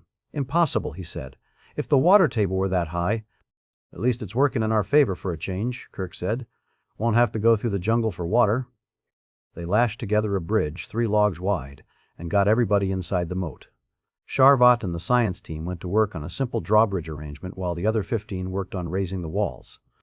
The basic structure of the stockade was finished well before dark. Captain Kirk decided that was enough work for a day. Tomorrow they'd roof it over and figure out what to do with a couple of hundred sharpened stakes. McCoy put a few liters of the water through a purifier. It was slightly muddy, and pronounced it good. Unpurified, it was all right for bathing. He rationed out soap and made up a schedule. 4 people at a time, 2 guarding while the others bathed. Together with the 3 guards stationed on platforms along the inside of the stockade wall, it should be safe enough, and a welcome relief after a day of hard, dusty labor. The 4 women went first. McCoy's old-fashioned chivalry, and the others lounged around in small groups, talking, enjoying the security of the new wall. McCoy wandered back into the medical shuttle and found Spock there, leaning over the field microscope. "Find anything interesting?" "Yes." He looked up. "The creature's hair is perfectly round in cross-section. Perfectly round, no variation. The same for all 3 samples." "That is odd." He studied the image for a moment. "Hardly looks real. Has Lieutenant Follett said anything about it?" "I don't believe she's had an opportunity to examine the specimens. I made up the slides myself." "Well, we'll talk to her when she gets back." They stepped outside where Spock could stand up straight. On the other side of the wall, the women were giggling and splashing. Spock listened to it and nodded. "If you have a moment, Dr. McCoy, I've been meaning to ask you about something you said last night." "Go ahead." He sat down with his back against the shuttle. "You said that you felt Nurse Chapel would not have come down to the planet's surface if I were not here. The implication being that she was concerned for my safety." "That's right. I think it's obvious. Perhaps. Perhaps to you." Spock also sat down and stared off into the distance. "I don't pretend to be an expert on human emotion, least of all where it is touched by human sexuality." Understandable. Because of his Vulcan blood, Speck's own sex life was about as interesting as a stone's, except for a brief period of extreme enthusiasm every 7 years or so. "I'm not blind to this. Affection. In fact, I tried to talk to Lieutenant Chapel about it last year. She would not discuss it." I can imagine. It occurs to me that our situation here, isolated together for some months, might become difficult. But, as I say, I am not an expert. I would appreciate your advice." McCoy thought for a few moments, and then surprised himself with his honesty. "Spock, asking my advice about that is like asking a deaf person about music." "You're too critical of yourself. In the first place, no one on the Enterprise could possibly know Nurse Chapel as well as you do. In the second place, you have a great deal of professional training in human psychology. Your commission." "Yeah. Charges me with responsibility for the emotional as well as physical well-being of the crew. But you can take that with a big lump of salt. Spock, some areas of human psychology can't be quantified, can't be approached analytically. The amorphous phenomenon or group of phenomena that we lump under the word love, well, it's the worst of the lot. You need a philosopher or a poet. I'm just not qualified." He didn't mention having flunked his final exam. "You can advise me, though, in the area of human sexuality." McCoy tried not to grin. "Can't believe this is happening." "Sure. Think I remember what it was like. Nurse Chapel certainly is aware of our physiological differences, and she appears to be a normal human female. Why does she so actively seek a situation that would result in a lifetime of near abstinence for her? Beats the hell out of me, but you should know more about that than me. Your own mother is human." "Mother and I have never discussed this frankly." "That's the most human thing I've ever heard you say," he thought. "Let me put it this way. Sex is only the most visible part of human love, and it's a part that at least superficially yields to analysis. How often, with whom, and so forth. So it's easy to see how Ern, an objective observer like yourself, would exaggerate its importance. But it probably doesn't loom very large in the attraction that Nurse Chapel feels toward you. Women, as well as men, are attracted by power. You hold the second most powerful position on the Enterprise. They are attracted by intellect. Yours is as prominent as your ears. They are attracted by fairness. Yours is congenital, and comforted by behavioral predictability, which you have in spades. But most important, in your case, women are attracted by the strange, the unusual. And if you don't mind me saying so, you're about as strange as a whistling fish." Spock nodded soberly. "I am aware of most of this. I have read human poems, novels, and plays in abundance. Let me ask you for a concrete opinion." "Shoot." "I have devised 2 scenarios based on the logic implicit in works of fiction. First, it seems obvious that my own lack of response does nothing to discourage Nurse Chapel. On the contrary, it seems to make her even more determined. That makes sense. We're perverse that way. So perhaps if I were to appear to be affected by her, and make the proper romantic responses, then she would lose interest." That might work in a French comedy. In real life, you'd wind up with her hanging from your neck like an amulet.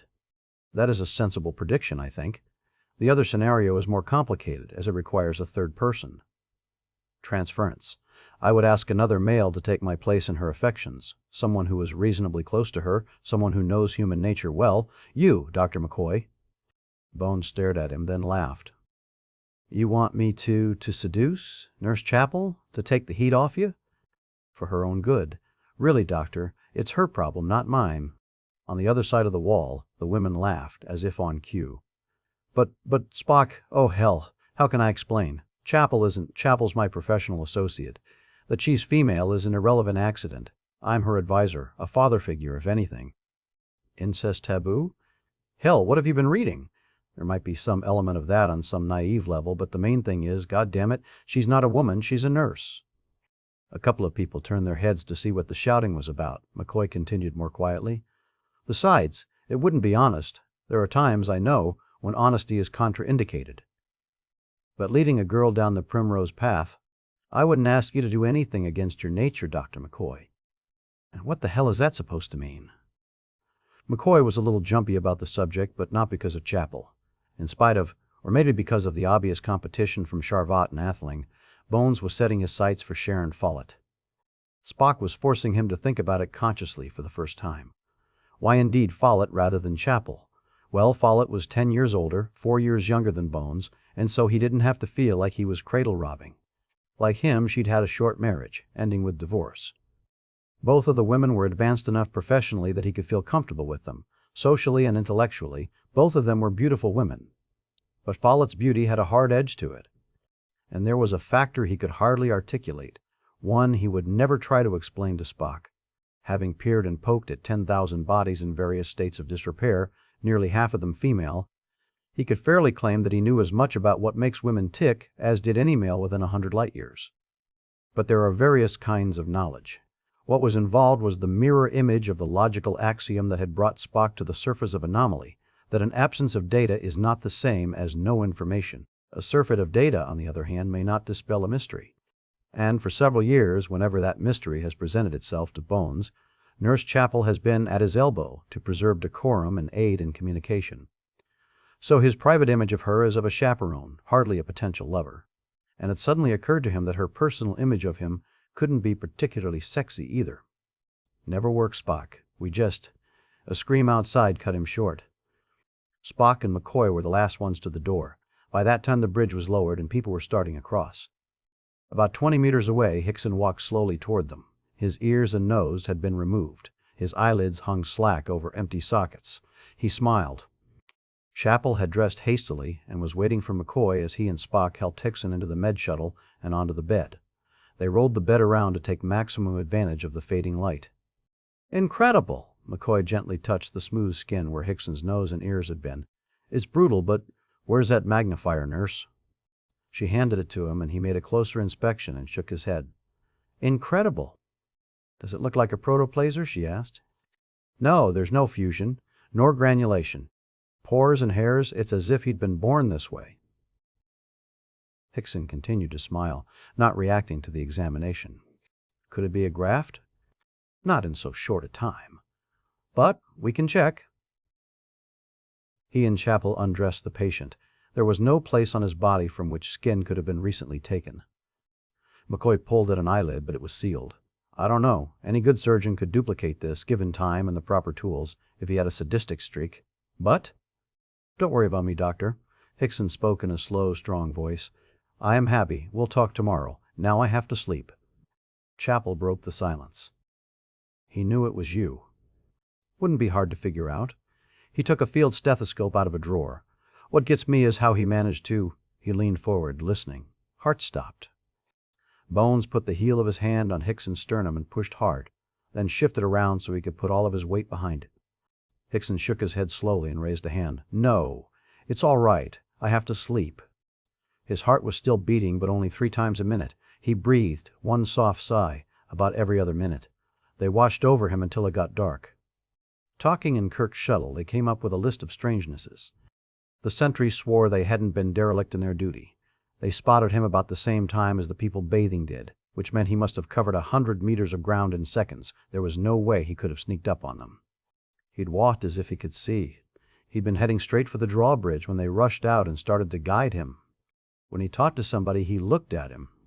To these things, Bones added a number of medical improbabilities.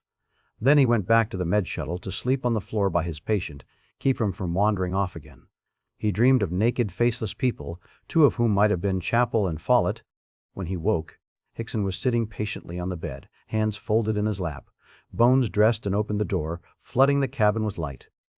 Hickson's body was covered with black stubble. His hands had only 4 fingers apiece. Where the thumbs had been, not even stumps. "Good God!" Bones said, and Hickson made a sound that might have been a laugh. "Can you hear me?" "No-o."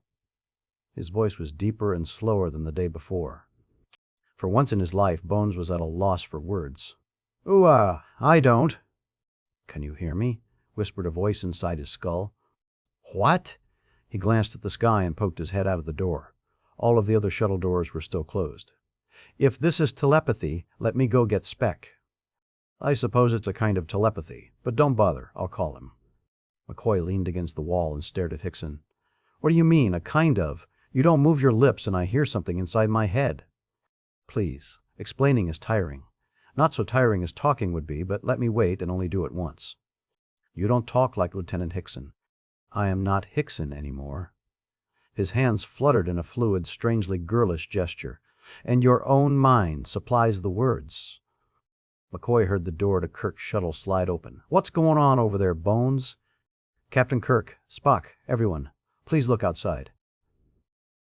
Hickson slipped off the bed and walked to the door. Bones put a hand on his arm. "Wait! The sentries!" "Don't worry." Outside, incredibly, logs and poles floated in the air. They arranged themselves into a lattice roof over the stockade and settled into place, all in a few seconds. Kirk had reckoned it to be at least a 2-day job. "It's safe now. Come on outside." He stepped out and Bones followed him. "How did you do that?" "With help." They walked to the center of the circle and waited. Kirk and Spock were on their way. Most of the others stood at open doors and gawked at the sudden roof and Hickson. "Can you read our minds?" "Only a little, very faint. Spock is clearest. The rest of you don't know how to think of one thing at a time." Spock was talking to Kirk as they approached. "No, not like mind melding at all. It's only on one level and causes no strain." He fell silent, studying Hickson's changed body. "It's just conversation, without sound." "That's a relief," Bones said. "I was afraid it was something complicated." "It probably is very simple," Kirk said, "at least from his point of view. Simpler than trying to talk, yes, but not as simple as speaking with my own kind." "You mean that literally?" Bones said. "You consider yourself one of them?" "I sense your disgust. You feel that they have mutilated me and taken my mind prisoner. I feel sorry for you. What they have done is make me alive for the first time. Born. Come on now. You don't miss being able to see, hear, smell, even though you can get around. Let me try to make you understand. When you see an object, your eyes sense light reflected from or generated by that object in a very limited range of frequencies. This gives you some idea of the form and composition of the object, at least on the side facing you. When you hear a sound, your ears sense that some object nearby is vibrating, again in a limited frequency range. The ears lack the eye's discrimination and are easily fooled. The sense of smell is trivial. It tells you that there is a substance nearby that is more or less active chemically. It lacks even the ear's directionality. Neither have I the senses of taste or touch. Touching something tells you where it is and indicates its texture, at least where you are in contact with it. I know these things directly, and the only practical use of taste is to warn you of dangerous food. I no longer eat." "What do you do for energy?" Kirk asked. "I can't answer that directly. Human languages don't have the words." He paused. "There is a word in Vulcan that expresses one basic idea, arivni." "It's a religious term," Spock said, "expressing interdependence or even unity between matter, energy, and thought." "Yes, and it gives a true description of the universe as far as it goes." "That's not so foreign," Kirk said. "We know that matter can be changed to energy and vice versa. And in the process of changing it, you sometimes employ a form of thought. But this is not unity. You impose an illusion on yourselves, thinking that only matter has substance, that thought and energy are insubstantial. They are all the same thing, All are interchangeable." "Mystical twaddle," Bones said. "Not at all. You invent laws of nature that supposedly provide a description of the physical universe. Actually, they only describe your isolation from reality. You build machines in accordance with these laws and try to use them to cope with the universe. But all this does is move you farther away from Arivne. Kirk, and that's why our machines stopped working? We limited your use of them to an absolute minimum necessary for your survival. Even this is too much for our comfort. It is like trying to live in the midst of a loud, unpleasant noise, constantly varying." "You don't seem all that concerned about our safety," Bones pointed out. "One man dead because the phasers don't work, another killed by your own actions." "That was unfortunate. In the first case, we had overestimated your muscular strength. In the second, the ones who attacked you were immature, just made. They were still in the tool-using phase of their growing and had more curiosity than moral sense. Again, we were surprised they could harm you." "Then you're admitting that your judgment, your intelligence, isn't perfect," Bones said. "Who are you, anyhow? What name does your race go by?" "There is no sound that corresponds to our name. You may call us by the Vulcan term, the Arivni." "No, our intelligence is not perfect, and it's less efficient than usual with the noise you and your machines make. In fact, your own brains are as upsetting as machines. Clatter, clatter. We'll have to be rid of some of you." "Get rid of us?" Bones clenched his fists. "That doesn't say much for your own moral sense, or will you have the children do it?" "The immature ones, like myself, would be unable. But it is not a moral problem, only a practical one. It will require more help than building this roof. And I do need sleep to continue growing my body. This may not be the time. There." All of the shuttles and most of the people disappeared. Only Spock, McCoy, Follett, Atheling, Charvat, and Ibarra were left. "All of us scientists," Spock observed. "Why is that?" "It was desired." McCoy jumped at Hickson. "Murderer!" He bounced off something invisible and soft. "I must sleep." Hickson lay down where he was standing. McCoy tried to approach him, but the barrier was still there. "At least we have food," Charvat said. "They must be planning to keep us alive for a while." It looked like all of the food and medical supplies had been left behind. "One wonders why, if he was telling the truth," Atheling said. "At any rate, it would probably be wise for us to take advantage of his sleeping if anyone has something to say that he doesn't want overheard." They sat down to breakfast and quiet talk. Ensign Bill Johnson, despite his very human-sounding name, was one of the 8 Enterprise crewmen classified as aliens. His paternal grandfather was a Taro from Epsilon Indi. This heritage gave him greenish skin, unusual height, high intelligence, and a metabolism that required large amounts of alcohol and total abstinence from acids, at least while on duty. Every 4 hours he consumed a liter of 190 proof brandy. He just finished his second liter of the day, and what he saw made him suspect it had been spiked with orange juice. The shuttles they had left behind on Anomaly were back in their bays. There were 12 people on the hangar deck. One of them was Captain Kirk.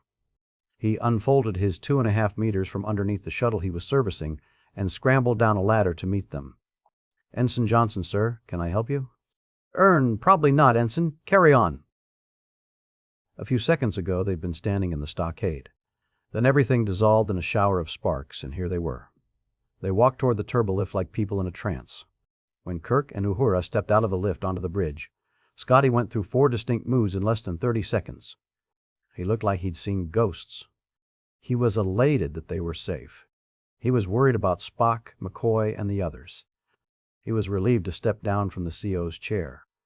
Kirk gave them a brief outline of what had happened and scheduled a general meeting and mutual debriefing for that evening. "Have you made contact with Starfleet Command?" he asked Chizak, Uhura's stand-in. "No, sir," she said, "though we've been sending out an automatic distress signal every 15 minutes. Whatever interference these Arivni imposed, it's still as strong as it ever was." "Well, sooner or later, Academy is going to wonder why we haven't tried to contact them. That may start something. I don't like this feeling that we're running away from trouble, no more than anyone else. But it still seems the most reasonable course of action. If we were to turn about and attempt to rescue the 7 who are still there, no telling what the Arivni would do. We'd be risking the Enterprise and all hands." Kurt was really talking to himself, of course, trying to justify retreat from an enemy who held his 2 best friends prisoner. "Sir," Chizak said, "it's possible that help is on its way. Even though we haven't received any message from Starfleet Command, our distress signal might be getting through. There's no way to test it without coming to a dead stop and sending out a probe. But that would take days, wouldn't it? At least a week, sir. For the probe to get far enough away to test subspace. Well, we can't afford it. What is the distress signal? How much information? More than enough to make our situation clear, sir. We compressed 10 minutes of transmission into a 3-second bleat. It has a general description of what happened, along with various supporting documents, excerpts from the ship's log, biosensor readings, and so forth. Very good, Ensign. I suppose we can add to feet now, though. Would you mind running it? Right away, sir. They were in for a surprise. Distress, distress, distress, distress. This is Captain James T. Kirk, commander of the heavy cruiser Enterprise, currently en route to Academy. This recording is being made on stardate 636.6.6. Date and time of transmission are computer. Insert. Our current position is computer insert. A disaster has befallen the Enterprise. I believe myself to be unaffected by it so far, but have no reason to believe my immunity will continue. Therefore, I am putting this recording into permanent transmission mode. Neither I nor anybody else aboard the Enterprise can alter or end it. Our trouble began when we stopped at the research station on Nesta to pick up Professor James Atheling. Our normal duties were to be suspended for 4 weeks in order to transfer Dr. Atheling to Academy, where he has been appointed Dean of Starfleet's College of Science. Several science officers beamed down to the surface of Nesta because they were interested in seeing Dr. Atheling's establishment there.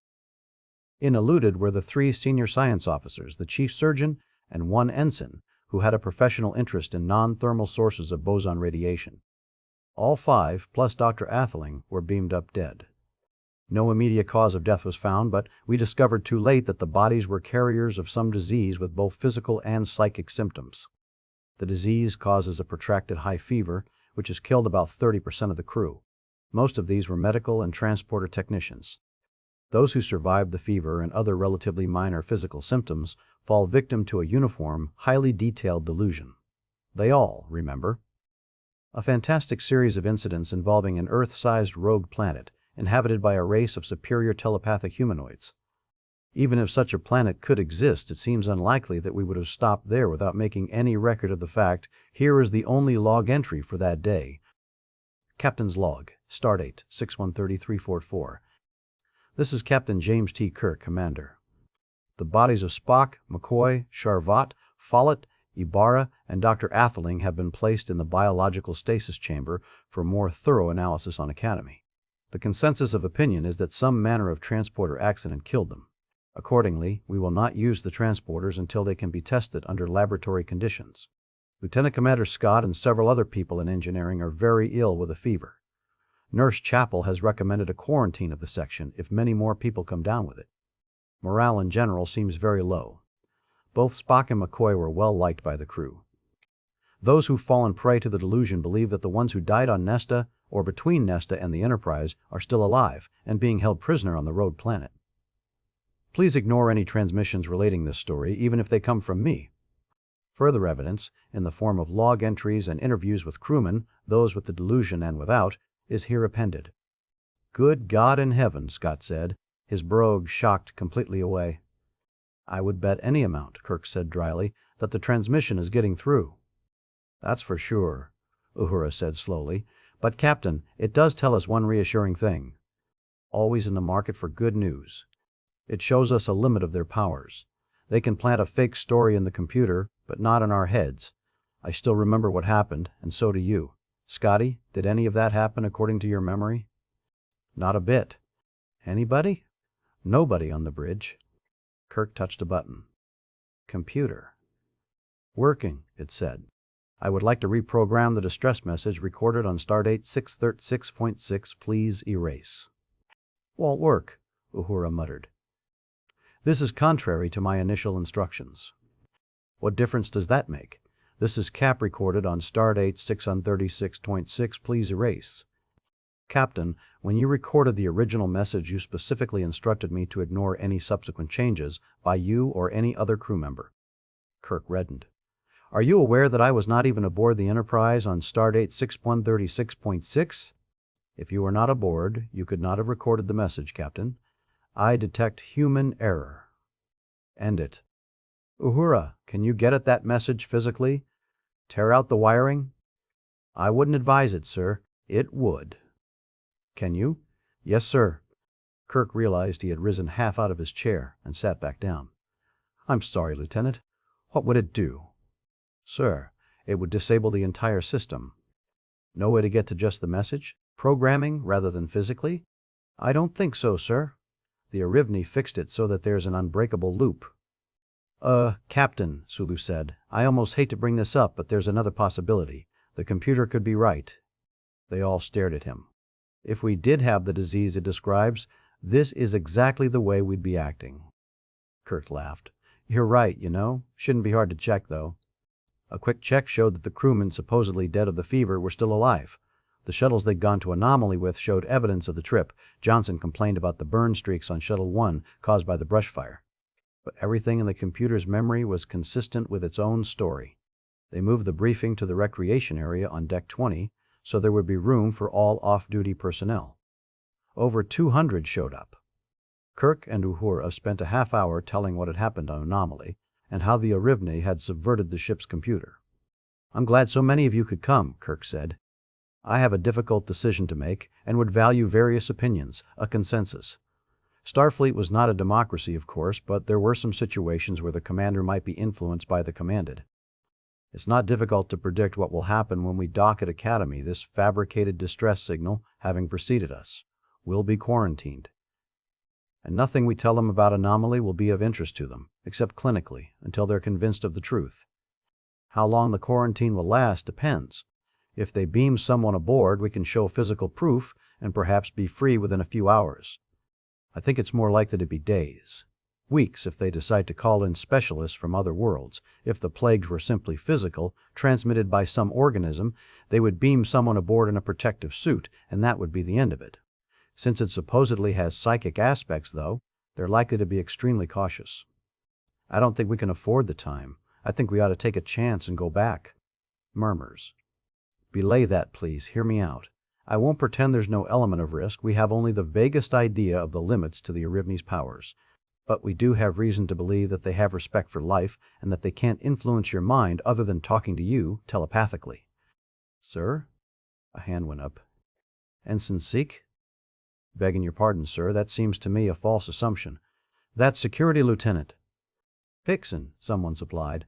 Lieutenant Hickson, they evidently compelled him to walk into the jungle at night and submit to extreme mutilation, even though it was presumably painless.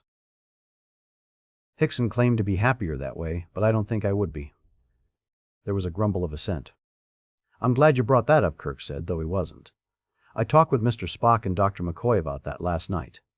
Mr. Hickson was under the influence of a very strong hypnotic. If you could get his attention, you could probably get him to do anything. Also, he wasn't, mutilated by surgery. The evidence is that he did it with his own mind, since by the next morning he had continued the process on his own, without leaving the shuttle. The most compelling argument, though, is that they only did it to Hickson. It seems logical that they would have changed all of us if that were in their power. Uhura nodded. Our alien way of thinking made them uncomfortable. Clatter, clatter, Hickson said. Sir, Chekhov said, there's another possibility that shouldn't be ignored. Suppose they could alter people's minds, memories. The 12 of you who came back could be bait for the rest of us, to talk us into taking the Enterprise back to Anomaly. That wouldn't be very logical, Nurse Chapel said.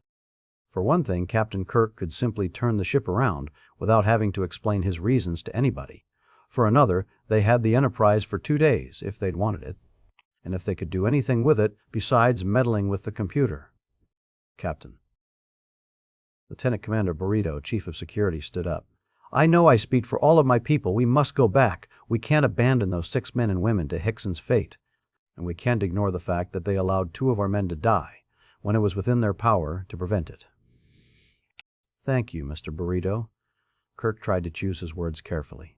You raise an interesting point. I think it would be a mistake for us to return in a spirit of revenge. As you point out, the only harm they have done to us has been out of carelessness and, well, misunderstanding of human nature. Our going back to Anomaly has to be a show of concern, not a show of force. Their intelligence is alien, but evidently acute. Perhaps we can make them understand. Kirk could tell that most of the people in the lounge wanted to try it. Time is the critical factor. Even if we only spend a day or two on Academy, it will be 5 weeks before we can get back. Even at that, we can't go straight to Anomaly since we have no record of its position. By inference, we can narrow it down to a volume of about half a cubic light-year. But an Earth-sized planet is a mighty small speck. We may have to search for weeks more. I don't want to gloss over the risks involved. I wish there were some way to make this a volunteer mission, but there isn't. He paused. I've stated my case. Anybody else who wants the floor can have it. Sharing a room with 200 people all talking at once could make you sympathize with the Arivni. After a few minutes, things started to quiet down. The assistant chief engineer's strong contralto rang out. Captain, I've spoken to most of our people, and I already know Mr. Scott's opinion. Engineering is for the idea. And medical, Nurse Chapel said. Communications, ordnance, sciences, navigation. Kirk nodded and allowed himself to smile. Mr. Scott, he said into the air. Aye, Captain, the wall speaker answered. Execute Plan A, if you please. Warp factor 6. Aye, sir. It's possible they didn't destroy the others, Follett said. They might have just sent them away. Away to where? Atheling said. I don't know, a cave or something. Who knows where you would put people to insulate yourself from their thoughts? There can't be any place on this planet, Bones said. That wouldn't be a death sentence, unprotected. Besides, he said, be rid of you. I think that's pretty clear. Sharbat finished his meal and rolled the container into a tight ball. And when they're through with us, we'll get the same treatment, or wind up like poor Hickson. Spock wasn't eating. Few of the meals they'd left behind were meatless. He was saving them. This is an unproductive line of speculation. Whatever happens, it's unlikely we'll have any control over it. That's true, Atheling said. What's more interesting is why did they spare 6 of us, and why this particular 6? If our presence bothers them so much, why didn't they save just 1 or 2, a human and a Vulcan? Dr. Atheling, you're working under what could be a false assumption, Ibarra said, that they spared the 6 of us to study us. Maybe 5 humans and a Vulcan is what they need to make a meatloaf. There was an uncomfortable silence. He said they don't eat, Follett said. Maybe they feed the animals. Sharvat threw the balled-up foil at Hickson. It bounced off something invisible. With a faint pop, an Arivni appeared next to them.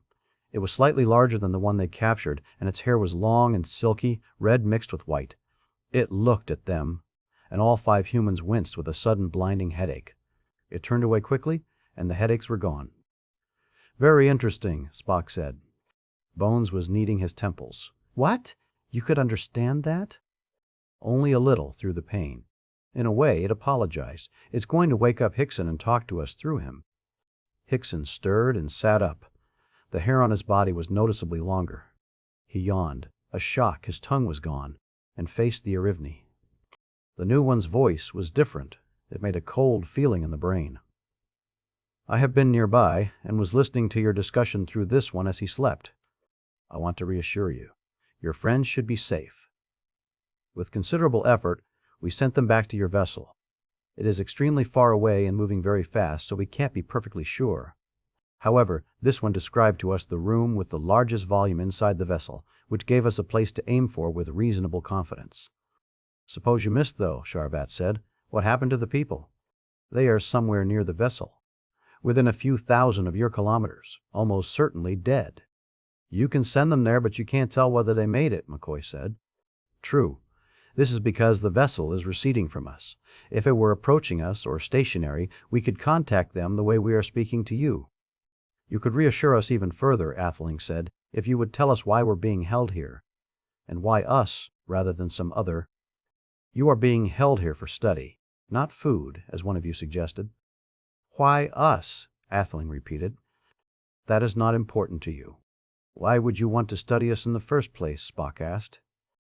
That is of no importance to you either. He disappeared with the same small noise. Hickson slumped back to sleep. That was a funny question, Spock, Sharvat said. Not at all. Could you perceive anything of its personality? Personality? Not much. Coldness, reserve, superiority. Mostly just words, though. Perhaps my experience with mind melding makes me more sensitive to this. That's logical, McCoy said with a straight face. Indeed. What you see as superiorities, I feel is only one facet of an overwhelming sense of confidence. Confidence in its ability to deal with any problem, physical or intellectual, though it would claim there is no difference between the two. The reason I asked the question was that I could see absolutely no element of curiosity in its personality. None. It has such unshakable faith in its interpretation of reality that it feels no need to inquire further. I can't imagine why it would want to study us. It seems to have no psychological need to learn. It's obviously hiding something, Charbot said. I wonder, Spock said. That implies there is some way we could harm them. Say, Spock, McCoy drawled, why don't you just... Don't say it, Dr. McCoy.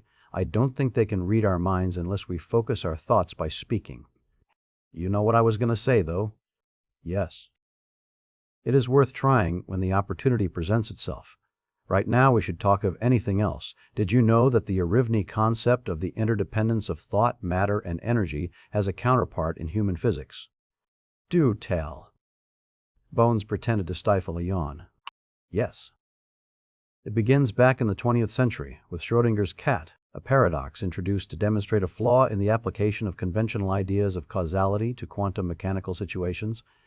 The idea that had occurred to both McCoy and Spock was for Spock to mind, meld with Hickson, eavesdropping on the Arivna for a few moments. Spock couldn't have been looking forward to it. Mind melding was physically painful and psychologically disturbing. To do it, Spock had to shed all of his Vulcan reserve and make a kind of emotional contact with the subject. McCoy didn't have to pretend being bored any longer. After 2 solid hours of listening to the others drone on and on about ontology and quantum mechanics, he'd had to suffer through 2 semesters of physics in medical school and had mercifully forgotten all of it. Hickson sat up, stood, and faced them. The transformation was continuing. His arms and legs seemed to be longer. He had absorbed his large toes and genitalia. The hair was almost 2 centimeters long. Now, we can begin. He walked toward them. There are tests. As he walked by Spock, the Vulcan stood up quickly and clamped both hands on his head. Spock let out an unearthly scream and collapsed. That was not smart. He gestured to McCoy. You, Doctor, see whether he has killed himself. McCoy knelt by Spock and felt the lower right part of his chest. He has a heartbeat. Not as fast as it should be. He'll let him rest for a while, not try anything fancy. All right. He must never do that again. We have nothing to hide from you, nothing that concerns you. Even my mind is too powerful for him to attempt direct communication. If he had tried that with any adult, it would certainly have killed him. You said something about tests, Charbot said. Yes. It would be convenient if we could have your cooperation for this. We wish to send you back to your own pasts and relive with you the way you solved, or failed to solve, a problem. What does our cooperation have to do with it? McCoy said, keeping his hand on Spock's chest. If you're so... It would be very painful to you and probably destructive for us to probe that deeply and without speech as a focusing aid. What we require is for Dr. McCoy to administer hypnotics in similar dosage to what he gave me. And have us all wind up like you? You're out of your mind.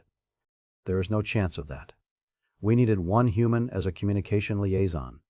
To change more than one would only be added work and discomfort. Besides, you are at our mercy. If we were to lose interest in you, it's unlikely that you could survive. Bones was the wrong man to threaten. Why don't we just wait a little while, find out whether Mr. Spock learned anything of interest? As if on cue, Spock sighed and sat halfway up, rolled over onto his side. They need us. They... Stop. This may interfere with the test. What test? Spock asked.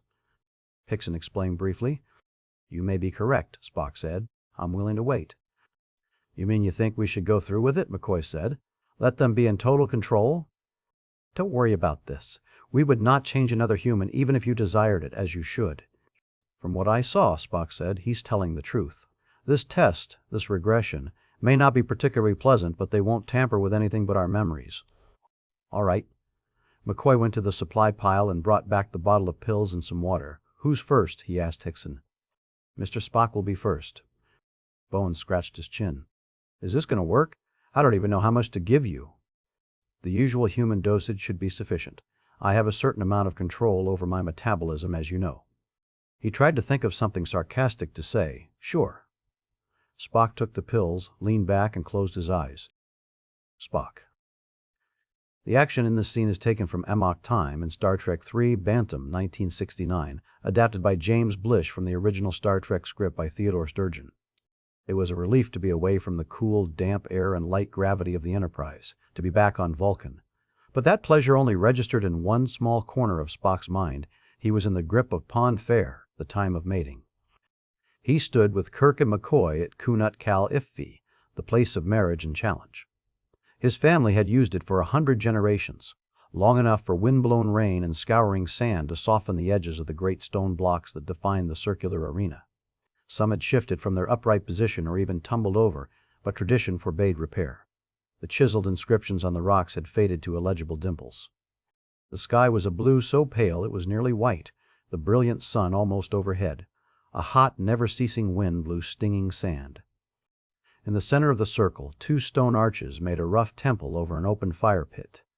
Large slabs of green crystal hung together, ponderous bass chimes turning in the wind. Kirk had spoken of Terran animals, salmon, eels, who travel great distances to arrive at a certain place for mating. He could never understand. This was nothing so simple as sexual tension. Neither was it cerebral like a formal ritual, though to outward appearance much of it would seem to be.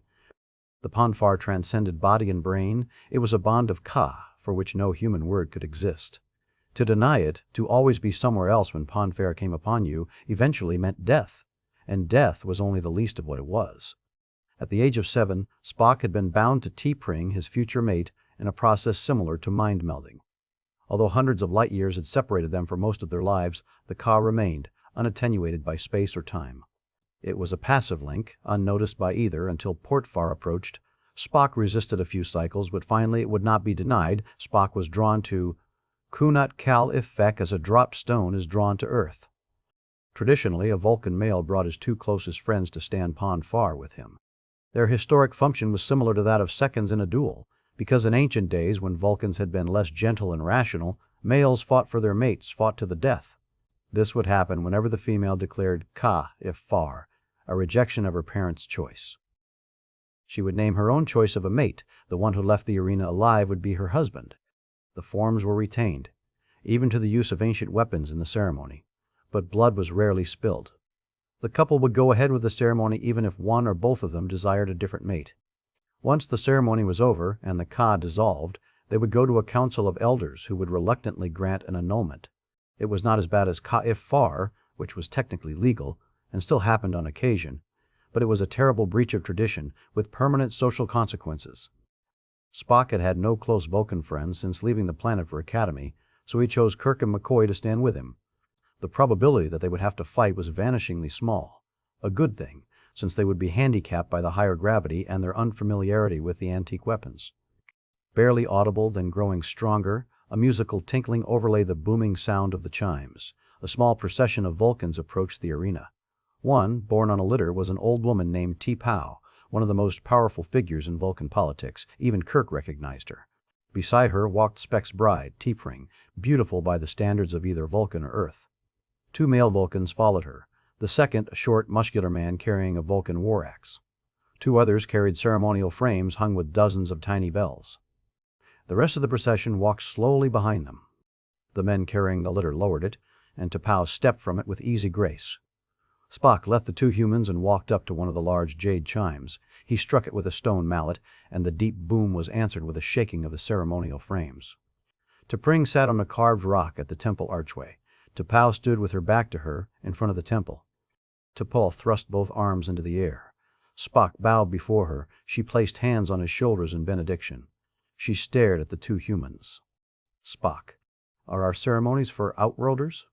"They are not Outworlders. They are my friends," Spock said.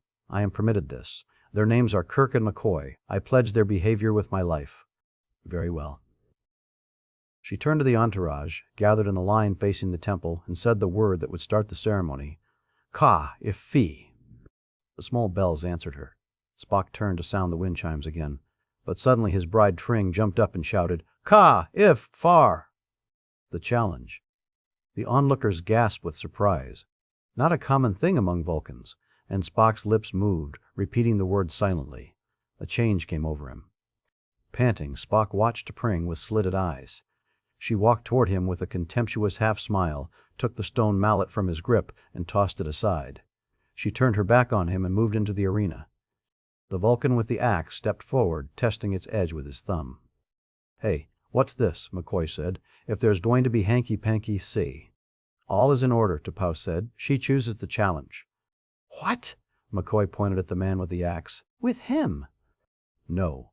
He acts only if cowardice is seen. T'Pring will now choose her champion." "T'Pring, you have chosen. Are you prepared to become the property of the victor? Not merely his wife, but his chattel, with no other rights or status." "I am prepared." "Then choose." The big young Vulcan who had followed T'Pring in the procession stood up straight, chest out, as she approached him. But she moved on by and turned to face T'Pau. "As it was in the dawn of our days," she said, "as H is today, as it will be through all tomorrows, I make my choice." She pointed at Kirk. "I choose this man." Kirk started to protest, but he was drowned out by the big young Vulcan. "No!" he cried, outraged. "I am to be the one. It was agreed. The honor is mine." Spock stood glowering, fists clenched, while the marriage party argued loudly in Vulcan. He paid no attention to them, nor to Kirk and McCoy, who were whispering together. T'Pau stopped the noise with a single explosive word: "Kroika." The Vulcan, who had not been chosen, who had been arguing the loudest, stared at the ground and said, "I ask forgiveness." He returned to where he'd been standing, by the arch, and slouched there, not repentant. T'Pau looked at Kirk questioningly. "I accept." Spock showed no sign of hearing. Two Vulcans stepped forward with the weapons, staves a little more than a meter long, with a blade on one end and a club on the other. The blades were half-moon-shaped and looked keen as razors. The clubs were metal bludgeons almost the size of a man's head. "According to our laws, combat begins with the lirpa," T'Pau said, naming the weapon. "If both survive the lirpa, then combat continues with on woon until death." The Vulcan men handed the weapons to the two combatants. "Cleat." Spock whirled around to face Kirk, eyes blazing. McCoy stepped forward. "Nothing doing. No one mentioned a fight to the death." The axe-wielding Vulcan moved toward him, lifting his weapon. McCoy continued more calmly. "T'Pau, these men are friends. To force them to fight until one is killed." Challenge was lawfully given and accepted. Neither party was forced. However, Spock may release the challenger. "Spock, how do you choose?" Spock's intelligence, his compassion, were completely blanked out by the white heat of Ka. He glared at Kirk without recognizing him. "Klejaff!" he shouted. Kirk, eyes on Spock, told McCoy to get out of the combat area. McCoy continued to protest, but suddenly Spock lunged. Kirk dodged the blade, but the attack was a feint. Spock swung the cudgel end around and dealt Kirk a glancing blow. Kirk went down, rolling. Spock slashed at him, but missed. While the Vulcan was off balance, Kirk kicked at his legs and knocked him down, then staggered to his feet, already tiring in the heat and high gravity. McCoy faced T'Pau, holding out a hypo from his medical kit. "Are Vulcans afraid of fair combat?" he asked. "What is this?" "A high-G vitalizer shot, to compensate for temperature and atmosphere." "Kroika!" With that command, again, everyone froze. She paused, then told McCoy to go ahead. The request was reasonable. Bones gave him the shot, and then, "Clee-et," the fighting resumed. They were evenly matched now, thrusting and parrying as though choreographed.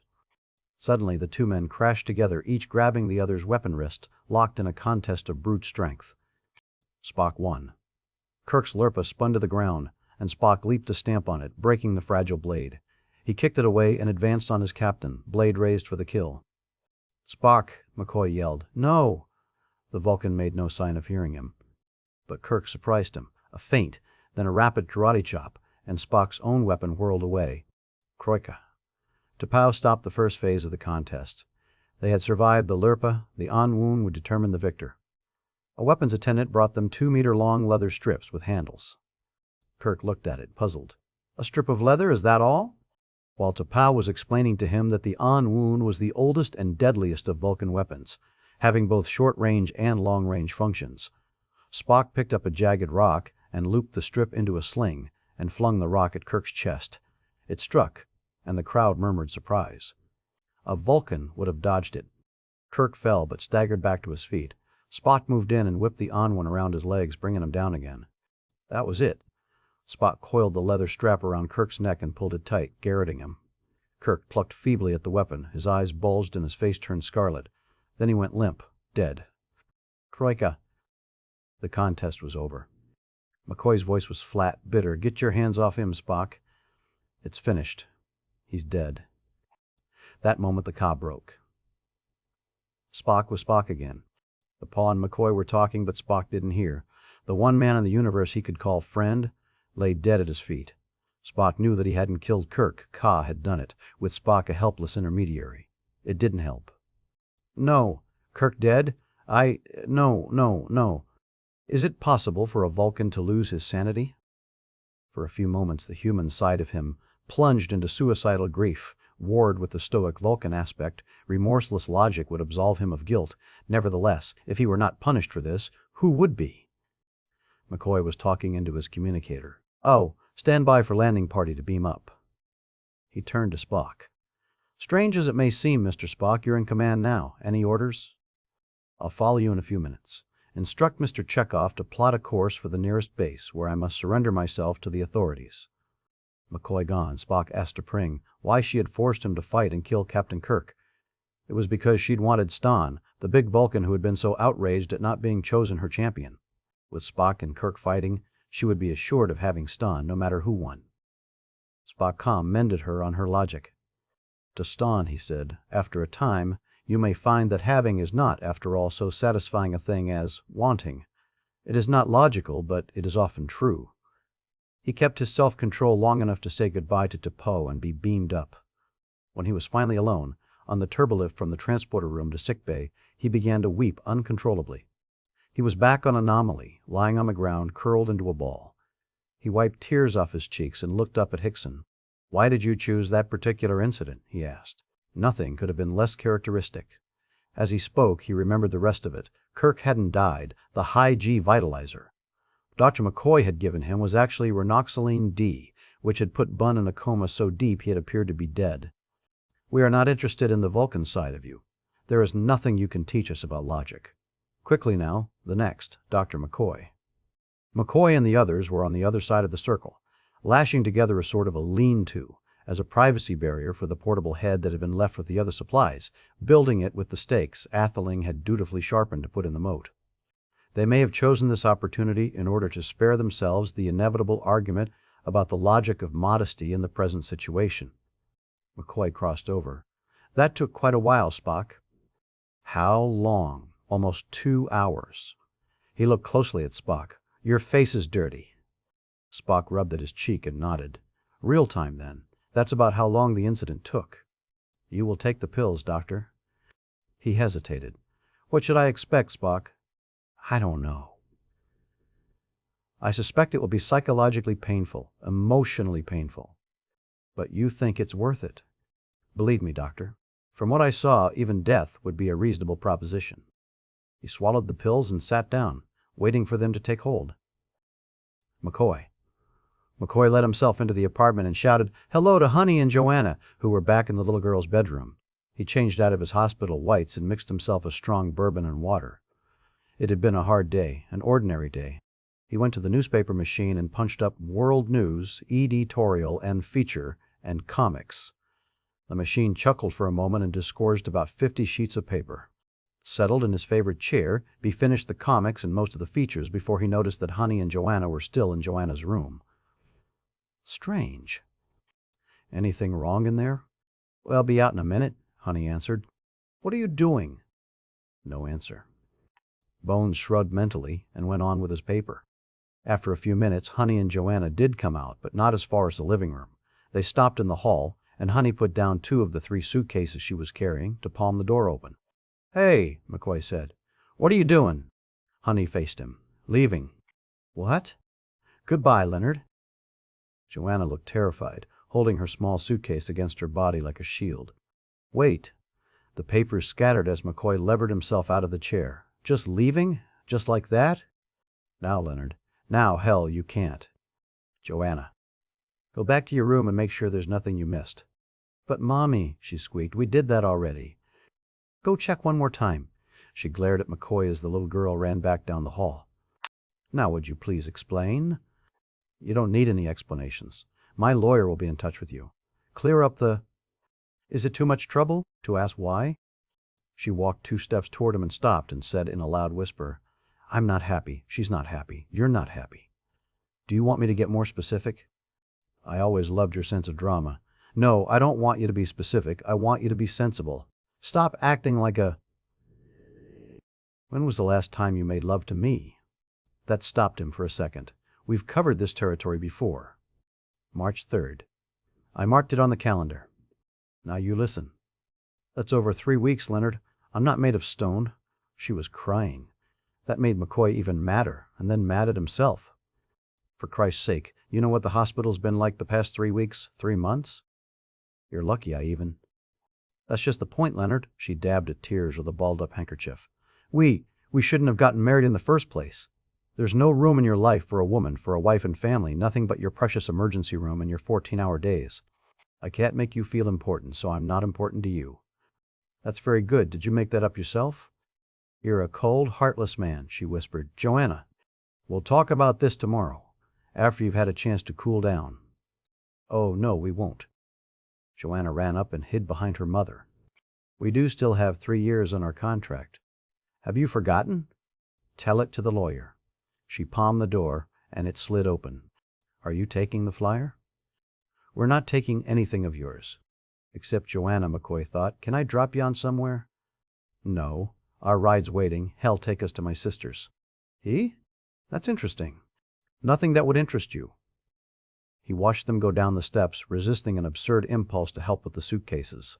The man in the flyer, a stranger, was staring at him. He palmed the door closed.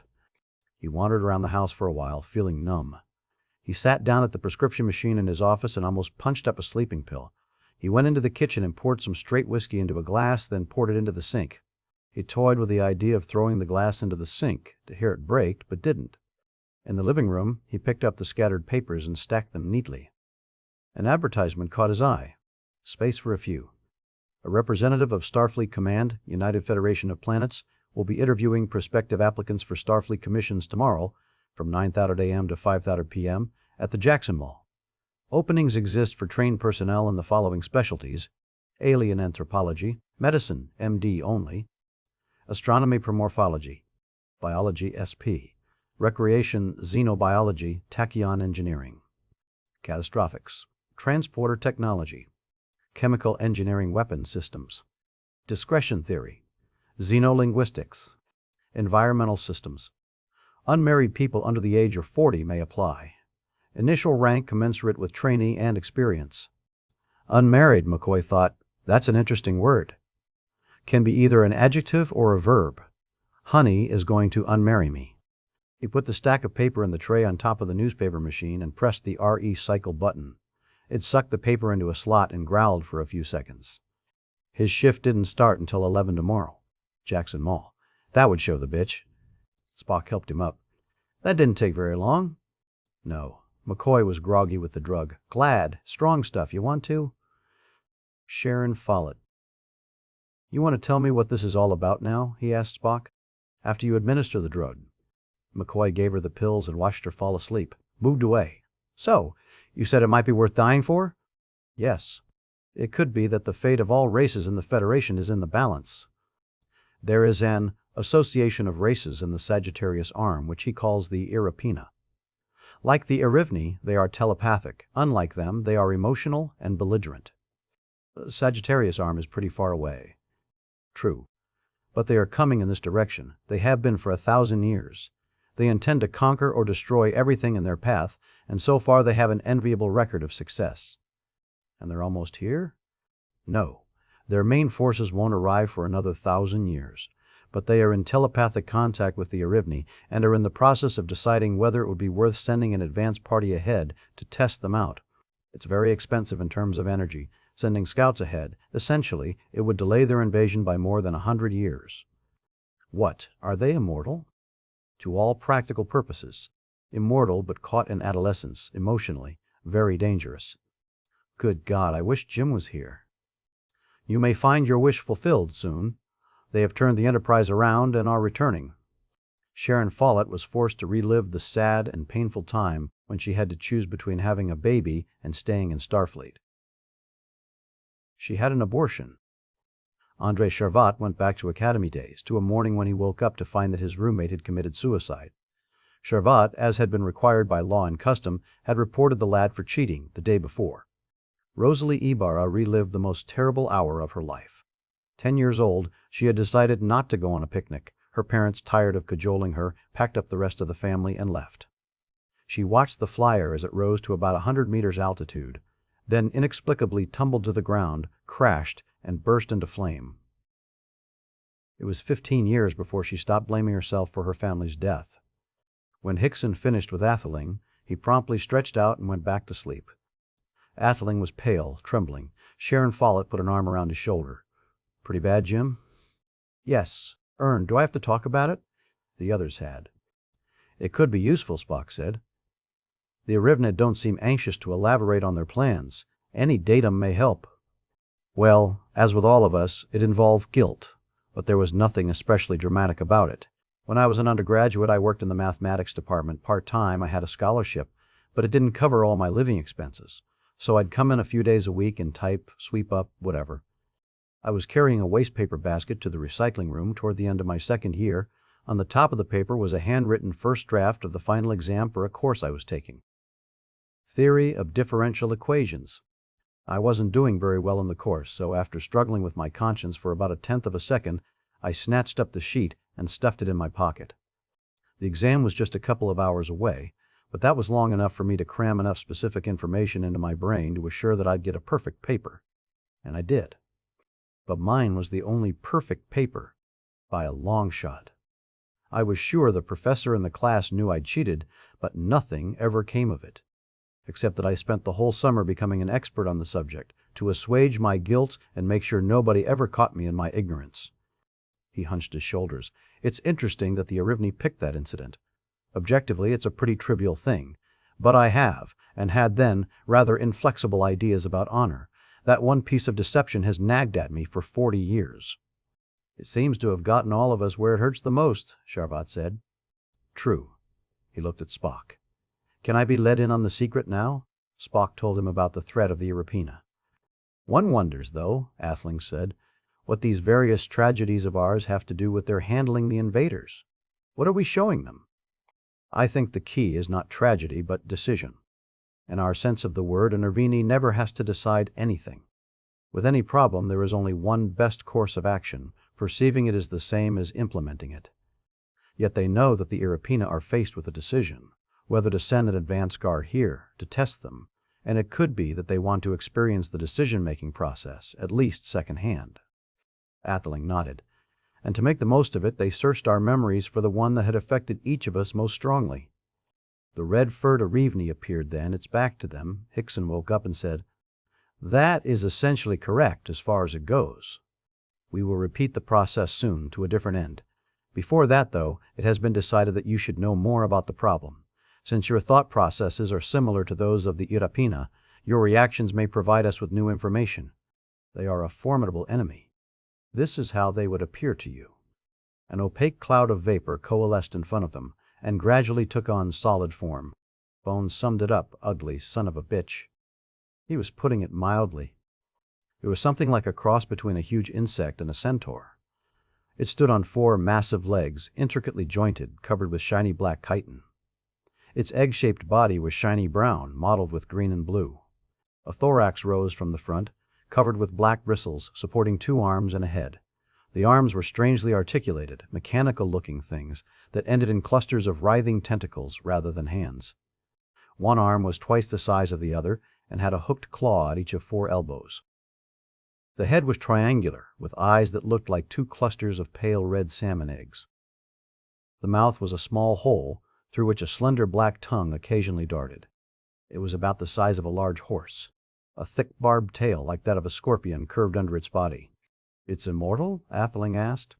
"Not really. In that respect, Mr. Spock was mistaken. They do live a long time by your standards. Aye, much as 2,000 years. But they do so by constantly replacing organs before they can fail. The largest class in their society is made up of individuals who are slaughtered as soon as they reach maturity, harvested for their organs. The Irapina are very clever surgeons." "How many of them are there?" Sharvat asked. "In the expedition coming toward us, there are about 10 billion. Perhaps 1/4 are adults of the warrior-thinker-surgeon class. They are about 25,000 light-years away." "They could be here in a little more than 100 years," Spock said, "at warp factor 6. True, but they aren't moving that fast. Their 4 vessels are almost the size of this planet. However, they can send individuals this distance instantaneously at great expense of energy thought. They have detected 2 races they may wish to visit, ourselves and the Organians. They are in the process of deciding whether it will be necessary. It would delay their conquest. The Organians are beings of pure energy, inhabiting a planet in a region that lies between the Klingon Empire and Federation territory. They forced the 2 cultures to sign a peace treaty in the story, Errand of Mercy, by Gene L. Coon, adapted by James Blish in Star Trek II, Bantam. 1968, and also figured in the novel Spock Must Die, by James Blish, Bantam, 1970. How soon will they decide? McCoy asked. I don't know. This is why we sought more information about decision-making. They first contacted me about 40 years ago. I assume they have been deciding ever since. Your presence here, though, is a complication. It may force them to decide, one way or the other, soon. That's strange, Sharbat said. It doesn't look like we're in any position to harm them. Now, you are not. But given 1,000 years' warning, your Federation could become a dangerous obstacle to them. They may wish to kill all of you on this planet in order to keep the invasion a secret. But they couldn't kill all of you. Not with 1 or 2 individuals, but the eventual 10 billion to do so with ease. They have indicated that they may wish to offer me survival for my silence. And you'd do it? McCoy said. It is my present course of action. You must try to understand. I bear you no ill will, and would rather have you exist as you do now than see you destroyed or enslaved. But I would be of little help to you in a battle with the Irapina. My powers are attenuated by distance. I have little influence more than a light year or so from this planet. If a problem is of sufficient importance, all Arivni can work on it together. This is how we are able to communicate with the Irapina at such a vast distance. But even together, we couldn't so much as move a pebble on Earth or Vulcan. I thought matter, energy, and thought were all the same thing, Ibarra said. It is a matter of degree rather than kind. In your own view of reality, consider the difference between a speck of dust and a planet made of the same material. They are manifestly equivalent, in chemistry for instance, yet one you can manipulate with ease and the other is beyond your powers. You mean to say you don't see any moral problem, McCoy said, in abandoning the rest of us to fight this horde of monsters by ourselves? Under the circumstances, no. Since no course of action would change the outcome for you, we act to preserve ourselves. But there is a flaw in your logic, Spock said. You assume that you are bound to this planet. Starfleet could distribute Arivni all around the Federation. Absolutely not. We could never survive, being surrounded by your minds and machines. The telepathic voice changed. It was Hickson. I have a suggestion. Given 1,000 years, you could change 100,000 humans, or more, into half Arivni, like myself. They could tolerate the presence of humans. It's possible. If not too many humans were on the planet at once. Never work, McCoy said. I doubt you'd find 100 volunteers in the whole Federation. I'd never do it. Rather fight and die a human. You are probably correct, though the position is not reasonable.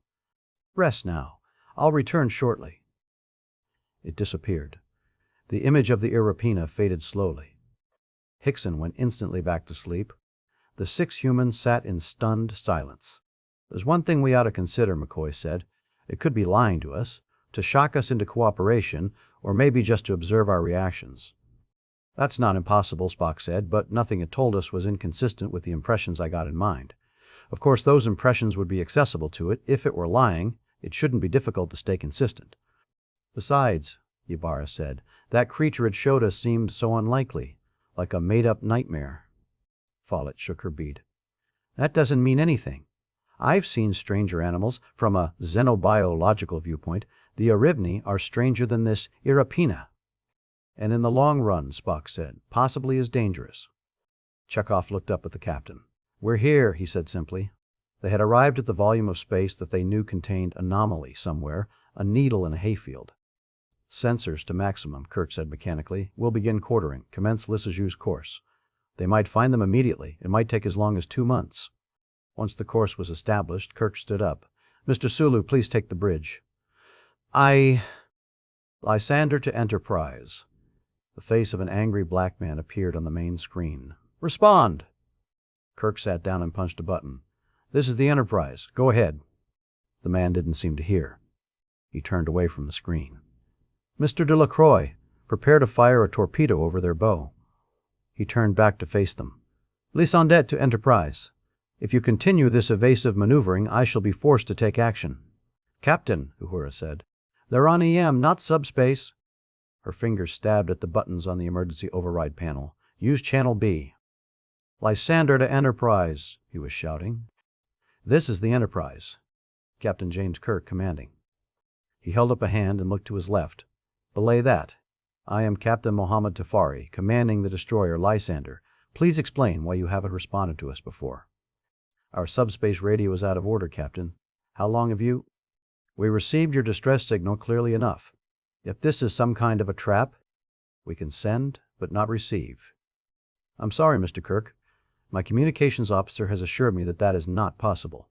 It could only happen if your bridge intercom wasn't working. It obviously is. That would be true, sir, Uhura said, under normal conditions. We've been sabotaged, Mr. Tafari.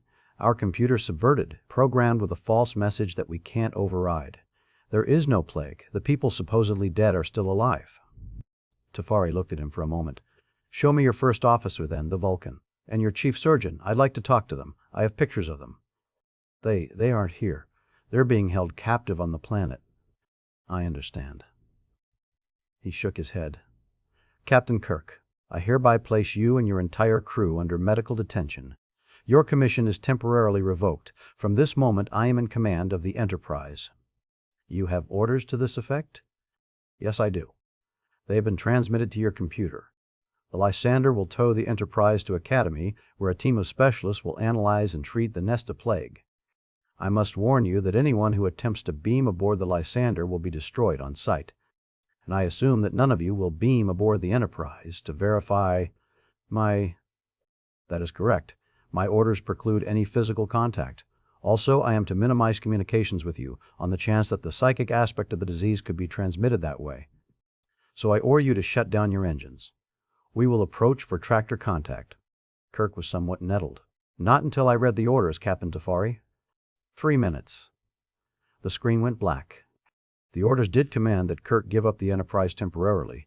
He had no choice but to obey them, not only out of loyalty to the Federation, but out of practicality. The two ships were evenly matched in speed and armament, with the Lysander having an edge in maneuverability.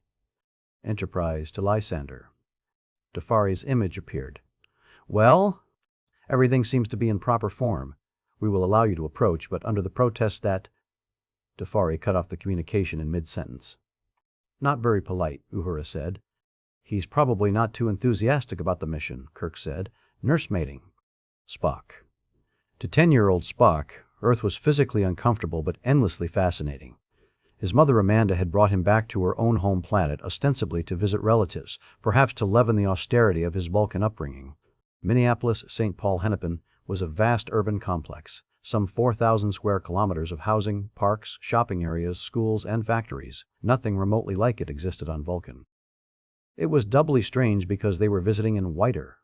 Spock had never seen snow. In the parks and other places not domed over, the stuff lay around everywhere, blowing into drifts as tall as he was.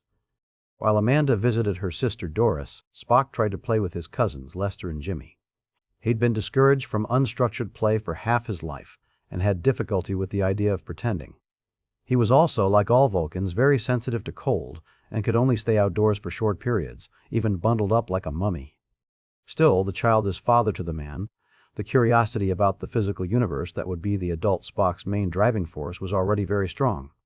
For the first time in his life, Spock had a new planet to explore. He might rather have done it alone. Lester and Jimmy were a year older and younger than he, respectively, and seemed immature and ignorant. He was as yet unskilled in hiding disdain, but was fortunately bigger and stronger than either of them. They retaliated when they could. Spock was sitting on the floor of his aunt's library, reading Hamlet. He looked up when his mother came in and removed his earmuffs. Son? Yes, Mother. There's been a little trouble. Come along with me. In the living room, Doris stood with her children in front of the visiphone, which was ruined. The picture plate had been removed from the wall and opened. Small electronic parts were scattered on the floor. Did you do this? Amanda asked. Spock looked at the two children. No. You did, Lester said. Jimmy was crying.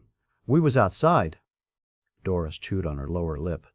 Amanda, I know you've said that Spock can't lie, but my children aren't physically strong enough to do this. I've seen the repairman struggle with getting the picture plate open. Amanda looked at her son, worried. You don't have to be very strong, he said. Not if you have 2 people and 3 screwdrivers. Lester and I did it yesterday. Did not. You have taken it apart then? Amanda said. Yes, to look inside. But I put it back together. Now Lester was crying. You gonna believe him?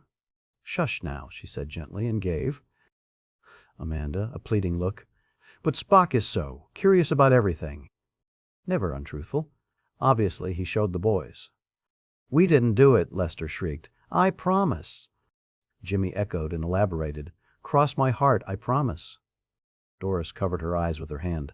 Amanda, let's go into the kitchen and talk about this. You boys go back to what you were doing. When the 2 adults had their backs turned, Jimmy and Lester stuck out their tongues at Spock and pulled on their ears to make points. That evening, Spock and Amanda left. McCoy. Although Leonard McCoy was on good terms with almost everybody aboard the Enterprise, he did like to get away by himself whenever shore leave presented the opportunity. And shore leave on Kapori, a rather undeveloped planet circling Beta Hydri, was especially welcome. It was a wide-open frontier world, and Bones looked forward to letting his hair down. He let his beard grow for a couple of days and changed into shabby civilian clothes before he beamed down. In compliance with planetary law, he left his phaser behind, but carried along his communicator in case of trouble. Capri's only important industry was pharmaceuticals. The planet was literally covered with mold. Prospectors would go out on flyer or foot to search for rare varieties hidden in the fetid jungles of moss and fungus. Animals also hid there, some with teeth and appetites, so the men and women went armed, and some never came back. But the prizes were fabulous. A lucky find like Isiotelga, 1 dose of which would triple the lifespan of a Stratosian, would make a person wealthy for life. A tavern not far from the spaceport bore the predictable name, Last Chance, First Chance. He stepped over a drunk and pushed his way through the swinging doors. The interior was brightly lit and smoky. Most of the patrons were armed, flamers, spin pits, and line shockers, rather than the more potent phaser and ray gun. Deadly enough, though, for Bones to feel underprepared. The bartender was washing glasses under a sign that said, Check your weepons. Danubian brandy, please. Ni got. He didn't even look up. Gives you corn or grape in hard, or beer. Let me try corn. He wiped his hands on a greasy tunic and ladled half a liter of clear liquid into a glass mug. He set the mug on the bar but didn't let go of it. B, C, and 5, he said. 7.5 credits, Bones said doubtfully. He fingered the gold and silver coins in his pocket. Jess. He pays for class. Bones shook his head. But I don't want the glass. The bartender wheezed, laughing. A man sitting at the bar said, Class, Outworlder, not glass. This is one of the best taverns in the city. McCoy's mouth made a silent "oh," and he passed over a small gold coin, 10 credits. The bartender bit it, looked at it, and let go of the mug. He banged a handful of change down on the bar and turned his back. 10 decims short, Bones decided not to make an issue of it. Bones sat at an empty table and took a cautious sip. He expected raw alcohol, but to his relief it was rather mellow, if potent. The man from the bar sat down across from him. You're from Earth, aren't ye? That's right. Me too. Haven't seen ye around. Haven't been around. McCoy wasn't sure whether he wanted company or solitude. Just got in. The man nodded. Figured it. You'd be off the solar wind? Not supposed to say. He stared at him for a moment, then laughed. Understand.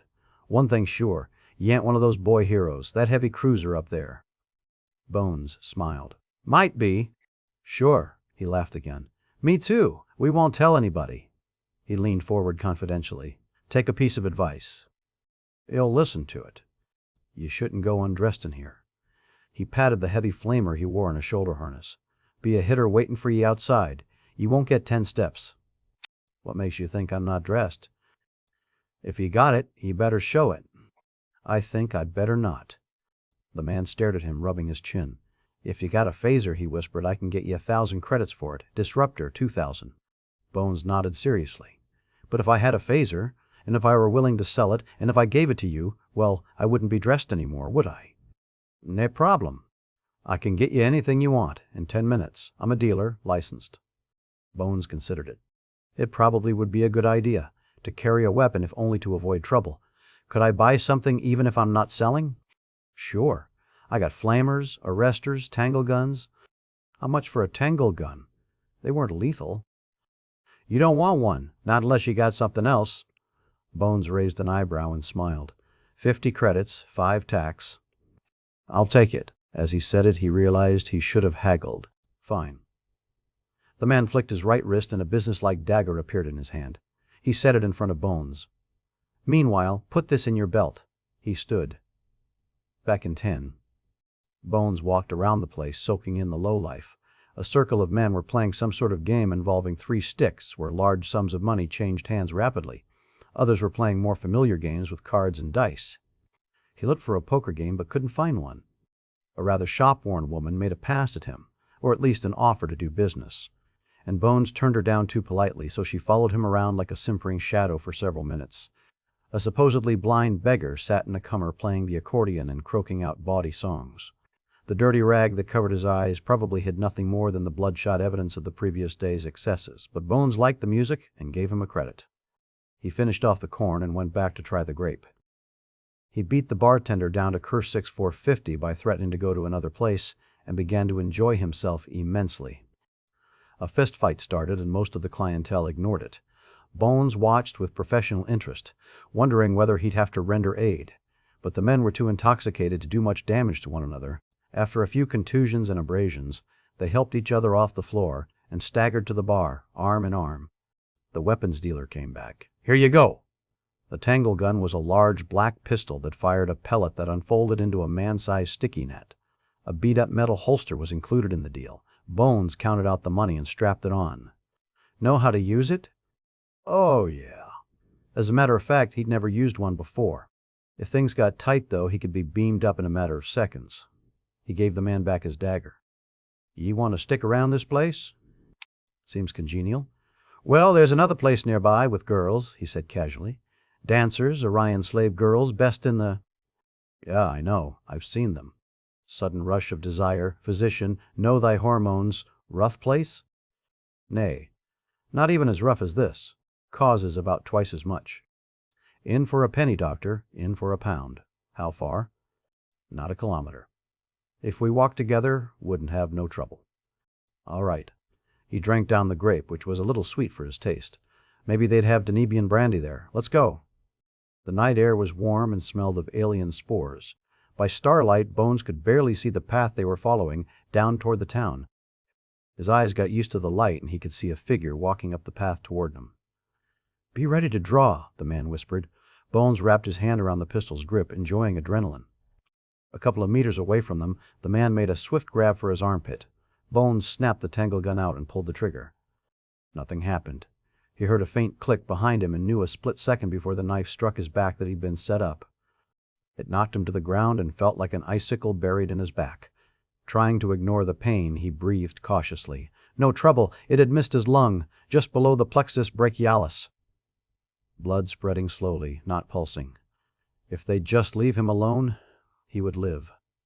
The stranger emptied his pockets while the weapons merchant felt along his waist. Here we go. He reached under the shut and unsnapped McCoy's communicator. "Hey," the other said. "Ain't he dight and phaser?" There was a stretch of silence. "Murd, it's a Federation communicator. Code must be from that ship." He threw it away. Bones concentrated on remembering where it had landed. "Fry the bastard?" "Nay, if he dies, they'll stay till they find us. We can hide out in the fields till the ship leaves." Bones heard them running down the path. Slowly, now. He inched toward the communicator, elbows and knees. Every time he moved his arms, the blade grated against a rib. After a very long time, he found it. He pried the antenna open and put his mouth directly on the microphone. "McCoy, to Enterprise," he whispered. "Beam, me. He fell unconscious just as a swirl of light enveloped him. He spent 3 days in sick bay, the rest of his shore leave, and kept the dagger as a souvenir. Sharon Follett was taken back to the abrupt end of her first love, ended because of lies her supposed best friend had told the boy, to steal him. Andrei Charvat relived a time when his immediate superior had twisted the wording of a report around to give himself credit for 6 months of Charvat's research. Rosalie Ibarra, her first long trip away from home. She'd left her luggage with a newfound friend and gone off to adjust a ticket. When she came back, Friend and luggage were gone, and she was stranded with only pocket change in a strange city where she couldn't even speak the language. James articling an infantile, almost nonverbal memory. His parents had left him alone in the house, perhaps to go shopping. It was night, and the power failed. Atheling finished telling his story. The overall theme seems to be one of betrayal. Jarvett nodded. Treachery, denial of trust. First it wanted to know about decisions, Bones mused. Then betrayal. See a pattern, Spock? One thing is obvious, he said. After the last set of responses, the Arivni confirmed that it had used our memories in order to gather data about a process that was alien to it, decision-making. The phenomenon of betrayal, and, by extension, trust, must be similarly alien. Perhaps it wonders to what extent it can trust us. Or, by a closer analogy to the first time. The analogy is correct. Hickson was still lying down, but facing them. It is not humans we wonder about. You are powerless to harm us. We had to learn about betrayal so as to evaluate the Irapina proposal. What did you conclude? Spock asked. The Arivni appeared. The voice changed. We have still more data to gather. Spock, you are physically the strongest. Would you agree to an experiment that may cost your life? Explain it to me. We cannot. It might invalidate the result. The survival of your friends may depend on it. And my own, of course. No. Only the pure humans. Spock was silent for a moment, perhaps remembering two pure human children. Go ahead. Dr. McCoy, administer the drug. Not necessary, Spock said. I am familiar enough with the state to induce it in myself spontaneously. He sat down and his eyes closed. A slab of metal, 2 meters square by several centimeters thick, appeared on the ground in front of him, shiny purple-black. Spock rose, trance-like, and picked it up with one hand. He put both hands close together on an edge, then pushed with one and pulled with the other. The metal bent slightly with a deafening high-pitched creak. Where it was bending, it glowed red-hot, then orange, then yellow, then white, the blinding white of a star's surface. The others had to look away and shield their faces from the heat. With an awful rending sound, the slab gave way. Spock ripped it all the way through and dropped the 2 pieces. They fell heavily to the ground and embedded themselves to a depth of several centimeters. That will do. Spock came out of the trance and looked at the 2 slabs, still glowing orange-hot along the tier. Tritanium? He said. I did that? That is correct. But that is impossible. Even if I could exert such a force, my bones and flesh lack structural strength to... You did not do it alone. Many Arivni focused on you. What was the point of that? McCoy asked. Why did our lives depend on it? They did not depend on it, the Arivni said. We are learning how to lie. With that, both the Arivni and Hickson disappeared. Very odd, Spock said. I'm getting used to it, McCoy said. Now you see them, now you don't. Not that. These. He started to touch one of the slabs, but felt the heat radiating from it, and withdrew. Tritanium is 21 times as hard as the best steel. The illusion I experienced was of tearing a sheet of flimsy paper. Mohammed Tafari sat back in the command chair and rubbed his chin reflectively. Lissajous pattern? That's a globular search sweep, isn't it? Yes, Captain, the navigator said. Not an evasive maneuver at all. He nodded. Well, it just proves how deeply seated their delusion is. They were searching for that mythical anomaly planet. Find their missing people, poor. 2 strange creatures appeared on the bridge in front of Tafari, one facing him, one with its back turned. Both had their hands raised, palms out. Not mythical, Captain, my planet, and I do hold their people captive. Captain Tafari closed his mouth and stared for several seconds. His expression firmed. Very impressive. I don't know how you do it, but it's very impressive. A phaser appeared in his hand. Do you plan to capture some of us as well? No. And you can put that away. It doesn't work. Tafari elaborately put the phaser on stun, aimed and fired. Nothing happened. Then the phaser disappeared. Also impressive. We're at your mercy, then. I am not interested in mercy. No more than I am interested in taking captives. We merely wish to be left alone. You will return to your legitimate mission. He stiffened. My mission is to capture the Enterprise and tow it back to... Those orders were false. I gave them to you. That's absurd. I got them. Easily verified. He thumbed a button, not taking his eyes off Hickson. Computer. Working, it said. Give me a summary of current mission status. It paused, rather long.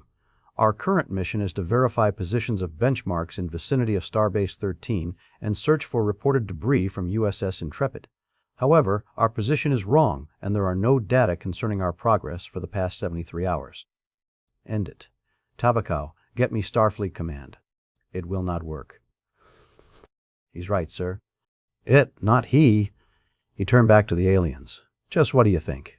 He was talking to empty space. Kirk was startled, too. We have decided that you may come back. We have restored the coordinates to your computer. And they were gone. It was several seconds before anyone reacted.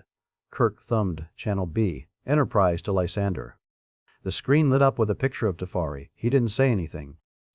Captain Tafari, I don't know how to... You too? He shook his head. We were told to resume our original course. And they've directed us back to Anomaly. He kept shaking his head. This is not, and he sighed, exactly what I signed up for. Do you have any idea what those creatures are? Limitations they might have? Not that I know of. One reason I've got to go back. And one reason I've got to go on. Kirk, it made my phaser disappear. It could make a piece of the hull disappear, too. For the safety of my ironic scowl. Myself and my crew, I must do as it. I understand. He sat back. Captain, I suppose we'll meet again, in court, as one another's witnesses. I suspect we will. Hickson and the other hadn't been gone 2 minutes. They reappeared inside the stockade. What was that all about? McCoy asked. We are bringing the Enterprise back. The situation now seems to require it. I will explain, but first, Mr. Spock, another test. I'm willing. He closed his eyes and sat down. And suddenly, somehow, was sinking through the earth. Dirt, gravel, water table, glacial till. Though there was no light, he could see everything. Through the Mohorovashik discontinuity, into the mantle, where it was hot enough to melt rock. But the weight of dozens of kilometers of crust generated enough pressure to keep it from melting. As he moved, Spock felt the pressure as a caress, the temperature, summer sunshine. What planet is this? He asked. It has no name. Does it have life? None. Go ahead. Feeling as well as seeing, Spock searched for a weak place. Found one, a crease in the discontinuity, a scar left under the ground from mountain building. By some effort of will that he didn't understand, he grew, kilometers long and wide. He wedged himself into the crease, shoulders against one side, feet against the other. He pushed against the rock, strained, joints popping. It shifted a hair's breadth, complaining. He doubled his effort, clenching fists the size of houses. For some reason, this was important. It gave way with a basso scream. Pressure relieved. Molten rock surged around him like warm water, hungry for the light of day, knocking him loose and bearing him toward the surface. He exploded out of a fissure and, sailing into the pale blue sky, surveyed his handiwork. It was too large to be called a volcano. It was a sudden traumatic incision through which the planet bled in great red spurts, molten rock spraying up and falling as deadly rain, falling on a surface that bucked and heaved as the rock beneath it subsided, seeking isostasy. Then the ocean marched in, a cliff of water from horizon to horizon. It swept to the fissure and didn't even have time to boil, but went directly from fluid to superheated steam, raving into the sky, tainted with the stink of sulfur. To Spock it was warm, fragrant lover's breath. Spock was sitting on the ground inside the stockade, his hands tightly clenched. He opened them and 2 pressed cylinders of dirt fell out. Remarkable. He dusted off his palms. I was here all the time? That's correct. Everything took place in your mind. I destroyed an imaginary planet. To what end? A weapon. Your weapon against the Irapina. It is like this. The planet was only a complex symbol, a resistance for you to pit your will against. It could have been any situation that was adequately challenging. It may be different next time. This is the way they fight. But they can only fight you this way through me. I have agreed to serve as a psychic go-between, so that they can evaluate your strength. What they don't realize, what I hope to keep from them, is that I am not just transmitting your will, but amplifying it. They are a practical race. If you seem too powerful, they will seek conquest elsewhere. You're doing this out of self-preservation, right? McCoy said. Yes. It seems likely that the Irapina will betray us. They claim that we could coexist after they defeat the Federation. But from what we've learned in experimenting with you, we think they are lying. Spock, if you had been fighting during this test, the Irapina would have been on the surface of the planet, either in his true form or as a human or Vulcan. His will would have expressed itself as a geologic force, resisting your effort. If he won, you would be crushed. If you won, he would be immolated. Only in the illusion? Spock asked. No. You or he would be dead in reality. When is this duel going to take place? Within hours. The Irapina say they are in the process of sending 2 champions, actually scientists, who in fighting you will evaluate your performances. This is why I am bringing the Enterprise back. Captain Kirk and you, Spock, seem to be the ones with the strongest wills. Remember, even if you fail in this, you will have forced the Irapina to squander energy, and will have given the Federation a full century's grace. When Kirk arrives, inform him as to what he will be expected to do. I will rest now and return to test him. The Erimni disappeared. Kirk materialized shortly thereafter, looking bewildered. The Enterprise was still several hours away. Spock and the others filled him in. I wonder, Kirk said, just how well they've learned to lie. First the Irapina were coming here to test them. Now they're coming here to test us. With the Erimni in the middle, sounds fishy. Hickson, Bones said. What do you say about that? Hickson was lying down with his face away from them and didn't stir. We don't have any objective proof, Kirk said, that the Irapina exists at all, just the Erimni's testimony. It could be another one of its illusions, another test. Rather than being the reason for the tests, Spock said. Jarvis shook his head. It seems unlikely. What reason would it have to lie to us? We're totally at its mercy. Well, he might be still experimenting, setting up new initial conditions, Atheling said. It's seen how we react to clear physical danger. Maybe it invented the Irapina to see how we react to a purely abstract one. It really makes no difference, Spock pointed out. When the Irapina appear, we won't have any. The Erimni was back. I can't rest while you are talking about me. Clatter, clatter. What can I do to put an end to this speculation? We have little more than an hour. Give us some objective proof that the Irapina are what you say they are, Kirk said. What sort of proof would that be? I can show you what they look like. I can project an image of their armada over your heads. But I could do those things whether they existed or not. True, Spock said. Then at least would you explain why you first said they were coming to evaluate you, and then... All right, I misrepresented you to them. They believe you are more powerful than you are. After they test you, they will test me. By participating in your experiences, I may learn how best to deal with them. At first, they were only peripherally aware of you. I exaggerated your potential so that I could use you as a buffer. To save your own hide, Bones said. Not really, not immediately. Our contest will be on a more rarefied plane, and my life will not be in danger. Not for 1,000 years, at any rate. I do not see this as treachery. It is true that your lives are in danger. It is true that I could have sent you onto the ship and faced the Japina alone. But what if I had? This way, the Federation has more than a millennium of warning. Not if they kill us all, Kirk said. Easily solved. Everybody but Kirk and Spock disappeared. They are back aboard the Enterprise. Now let me get some rest. With that, the Erimni was gone. Also a good idea for us, Spock said. True! Kirk watched Spock close his eyes and lie down, sleep coming instantly.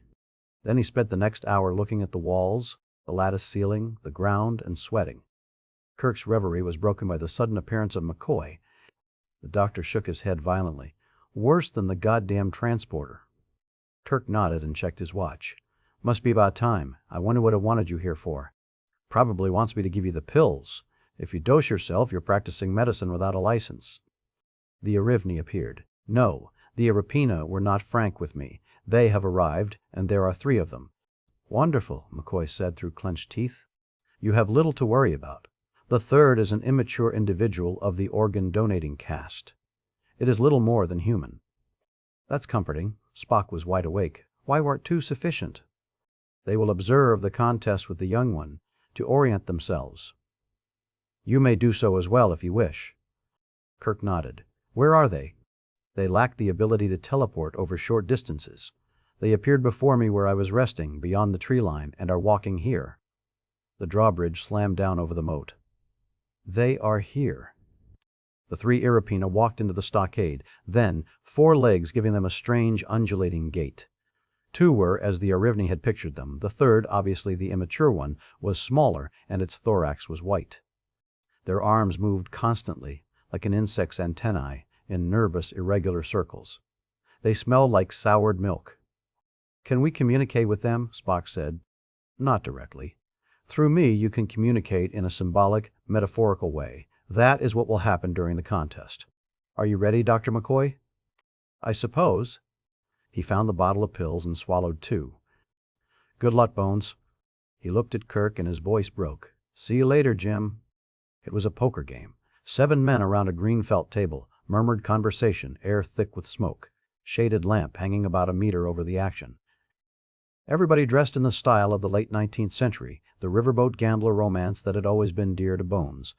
It was toward the end of a round of 5-card stud. Bones had folded early. There were only 2 players left in the game. Large pile of red and blue chips in the pot. The 2 players got their last cards, face up. One was a swarthy man in red velvet who puffed nervously on a stogie. The other was a pale man with white hat, an albino, wearing a white linen suit with a string tie. His pink eyes stared at Bones. He was the Irapina. "Think I've got you," the dark man said. His last card had been an ace, giving him a pair of aces showing. He counted the chips that were in the pot. $270. He counted out 2 gold chips and 7 blue ones and tossed them into the middle. "Cost you $270. Pot limit then, you could bet anything, up to the size of the pot. A cutthroat game." "Here is your $270. The albino's voice had a metallic creak, like the chirp of an insect. He counted out 9 more chips, mostly gold. "And I'll raise you $810. Everybody studied the pale one's cards. His last one had been a deuce, giving him 2465. His opponent laughed harshly. "You ain't gonna buy this one." He started counting chips. 3 three's been out already. No way in hell you got the last one under there." He put in 2,430, the maximum. It took most of the Irapina's chips, 7,290. "Raise you 4860. The other players gasped. "God damn it, you ain't gonna buy it." He had 2 small stacks of gold chips left. "You take a bank draft?" "No." "Chips or cash?" "Now how the hell am I gonna?" A man standing behind him put his hand on his shoulder. "How much you need, Moser?" "About 4 grand. "I'll take your draft." He dropped 4 crisp bills on the table. "He's bluffing." Moser counted out the rest of it and slid it into the middle. "Call. See you beat 3 aces." With a long fingernail, the Irapina flipped over his hole card. It was a 3, completing the straight. He raked in the pot while everybody jabbered. The dark man stood up and lurched away. Bones stared at the hole card. It was a 3, all right, but neither heart, diamond, spade, nor club. It was a 3 of eagles, colored green. Nobody else seemed to think that was unusual. The cards were collected and handed to Bones. He riffled through them and couldn't find the 3 of green eagles, nor any other odd card. Bones had a couple of thousand in chips. He checked his wallet, and there were $12,000 bills. So he and the Irapina were about evenly matched. He shuffled the cards and passed them to his right, to be cut. Same game. Being a purist, 5-card stud was his favorite. If only he could trust the deck. Everybody handed 10, and he dealt. 1 down, 1 up. He'd given himself a pair of kings, back to back. The Irapina also had a king showing. He smiled and tossed in a stack of chips. First king bet 70. "Aw, hell, come off it," somebody said, and threw his hand in disgustedly. 2 others also folded. The rest put in their 70. Another round, Bones dealt himself a 3rd king, but the Irapina had 2 kings showing. The top one was the king of green eagles. "Hold it," Bones said. "Have to get control of this situation. There's no such thing as a king of green eagles." "Sure there is," the man next to him said. House rule, universal murmur of assent. "First pair of kings," the Irapina said. "Bet's 420.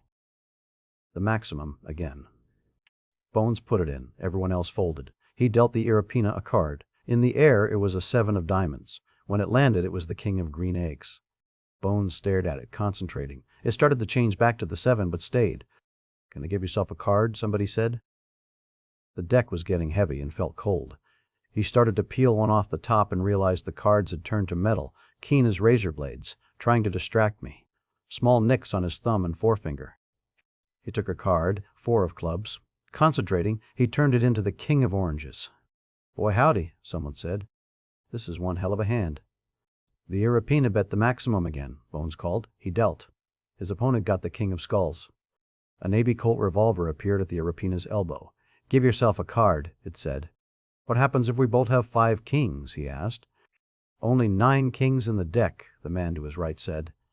He picked his card gingerly off the top of the deck. It was impossibly heavy. He turned it over. King of clubs. Bones already had the king of clubs showing. "Cheating," the albino said scornfully. He wrapped his hand around the butt of the pistol. McCoy's pistol was a Derringer, stuck in his belt. He could never reach it in time. The card grew larger and heavier. As the Irapina picked up the Colt, he spun the card at him, a razor-sharp discus. It caught him in the throat. The gun discharged into one of the other players. The Irapina's head, severed from the neck, toppled onto the table. Bloodless, it rolled to the middle of the table, facing Bones. Table people, everything began to fade. "Jan, no," the head muttered. "You're one hell of a bad sport." The smallest Irapina lay on its side, headless. The stump of its neck oozed something thick and gray. Its head had rolled up against the stockade wall. Bones was pale, trembling. "Guess we win the first round," he said weakly. His thumb and forefinger were still bleeding. "Yes, but it was an immature one. Prepare yourselves." "Which one of us goes?" Kirk said. "Both of you, at the same time. Will we share the same illusion? Perhaps, perhaps not." Kirk was in the middle of a tug-of-war on the academy playing field. His squad against Jerry Novoski's, tugging on a big hawser rope, each trying to drag the other team into a juicy mud puddle between them. Jerry was a good friend of Kirk's. They had made squad leader together. But there was something wrong. His expression was ferocious, and his eyes were pink. They pulled back and forth for several minutes, neither team gaining a decided advantage. Suddenly, the mud puddle dries up. It becomes warm, then hot, and finally is a glowing bed of coals. Kirk is dragged to within a meter of it. He can feel the hair on his arms curling, crisping from the heat. He digs in and backs up a step, 2 steps. The rope is starting to smolder. Both teams strain until the rope unravels in a shower of sparks. Spock was also engaged in a game. He and the Irapina, a Vulcan with pink eyes, stood balanced on a smooth log railing, some 6 meters off the ground. A fall would be painful, but not fatal. They were each armed with a padded club about a meter long. The object of the game was to thrust and parry until you either knocked your opponent off the log or caused him to overreach and lose his balance. Spock had done it dozens of times. His opponent was good. He thrust lightly, experimentally, trying to find an attack which Spock might be clumsy in parrying. Spock was doing the same to him. They seemed evenly matched. Suddenly, it is warm, very warm. Without taking his eyes off the Irapina, Spock notices that the ground underneath them has burst into same. The loser will die. Since they are evenly matched, there is one logical move. He allows the Irapina an obvious opening. When he thrusts, Spock reaches forward and grabs his wrist, pulling them both off balance. As they fall, the fire disappears. Kirk was inside a battle satellite, spinning in a tight orbit around a black hole. He instinctively understood the situation. The Irapina was in an identical satellite, the same orbit, on the other side of the black hole. They each had 10 missiles, old-fashioned nukes. The Irapina launches one. It appears as a green blip on a holo screen in front of Kirk. It can't be launched straight at him in this steep, a gravitational field. Instead, it orbits the black hole along with the 2 satellites in a complicated series of processing ellipses, like the Lissajous search pattern Kirk was familiar with. But each orbit takes little more than a second. The trick is to figure out from which direction the missile will be coming when its orbit intersects yours. Launch a counter-missile in that direction. It has to be done by instinct. Seat of the pants. Another one launched. Kirk launches 2 against the Irapina. Red blips, and tries to get a feel for the way the green ones are moving. Waste 1 missile and you'll be a sitting duck at the end of it. One of his red ones goes out. He wipes sweat from over his lip and sends out 2 anti-missiles. They find their marks, but 2 more green ones are in orbit now. He launches 2 at the Irapina, and his ringers hover over the launching keys, analyzing the defensive situation. He decides. Finally, they each have 4 missiles in orbit, chasing one another, with one held in abeyance. One by one, the blips go out. Stalemate. Spock stood on a sort of seesaw arrangement, marked off by squares. He was 2 squares from the end. Another Vulcan, pink-eyed, was 2 squares from the other end. The platform was horizontal. "Irapina," a voice says from nowhere. What is the square root of 79? 133791, it says. Correct. Advance 1 square. The Irapina takes a step forward, and Spock's end of the seesaw slowly falls about halfway to the ground. It is not a simple fulcrum, but a complicated system of gears and pistons. If his end touches the ground, it will contact a thick copper cable. Spock will be electrocuted. Spock, it says, what is the natural logarithm of 7? A harder question. Spock does a rapid mental calculation. 1.94591. Correct. Advance 1 square. Level again. Irapina, I protest, Spock says. Being asked first, he has the advantage. You must ask me the next question. Well done. Advance 1 square. He does, and the other side dips down. Irapina. What is the atomic weight of zirconium? Child's play. 9122, it says, and advances to level the machine again. They are both 2 steps from the middle. Spock tries to walk forward without waiting for a question, but his feet won't move. Spock. 3 to the 15th power. Not too difficult. 14,030,40,907. He steps forward. If this game is being generated in his mind, what is the point, he wonders? Only a test of confidence. The Arivni's voice. They wind up together on the middle square. The pink-eyed Vulcan's breath smells of sour milk. The deck shuddered under Kirk's feet as the last enemy ball struck amidships. That was the last one. Both he and the pirate galleon had exhausted their ammunition. He surveyed the damage through roiling smoke. The Enterprise's mainmast was down, struck a glancing blow by a lucky long-range shot. It hung over the port side, the main skysail ballooning in the water. A small fire on the poop deck was under control. The pirate ship had all her sails, but in general was in worse shape. She was taking water, riding low and listing slightly to starboard. She was about 10 meters away and closing. Most of her crew were crouched along the port rail with boarding hooks. Fires raged on her forecastle and main deck. She would go down soon. When her crew boarded the Enterprise, they would be a fierce enemy with no avenue of retreat. Such men as had pistols were waiting along the starboard rail, their targets drawing closer. They taunted the pirates. The pirates cursed back. Look for one with pink eyes. A shot rings out and one of Kirk's men falls dead, a great wound in his chest. The others raise their pistols. No, Kirk shouts. Wait, choose a target and fire in volley when the first hook comes in. A few people answer with, Aye, sir. No one fires. Someone retrieves the dead man's pistol. Kirk loosens the hanger in its scabbard, touches the cocked pistol jammed in his belt. 7 men dead now, many more coming. The cabin boy runs across the main deck, scattering sand over the slick of blood. Good boy. Don't get carried away. There is only one real enemy and no real allies. Look for pink eyes? Yes. His first mate lies dying beside him, legs shattered by a chain shot. Kirk is glad it isn't Spock. Kirk draws his hanger and transfers it to his left hand. He draws the pistol and waits for a target, eyes. A grapple on a rope sails through the air and clatters onto the main deck, and slips back to make fast on the rail. Cut that, someone orders, and the cabin boy rushes up with a knife.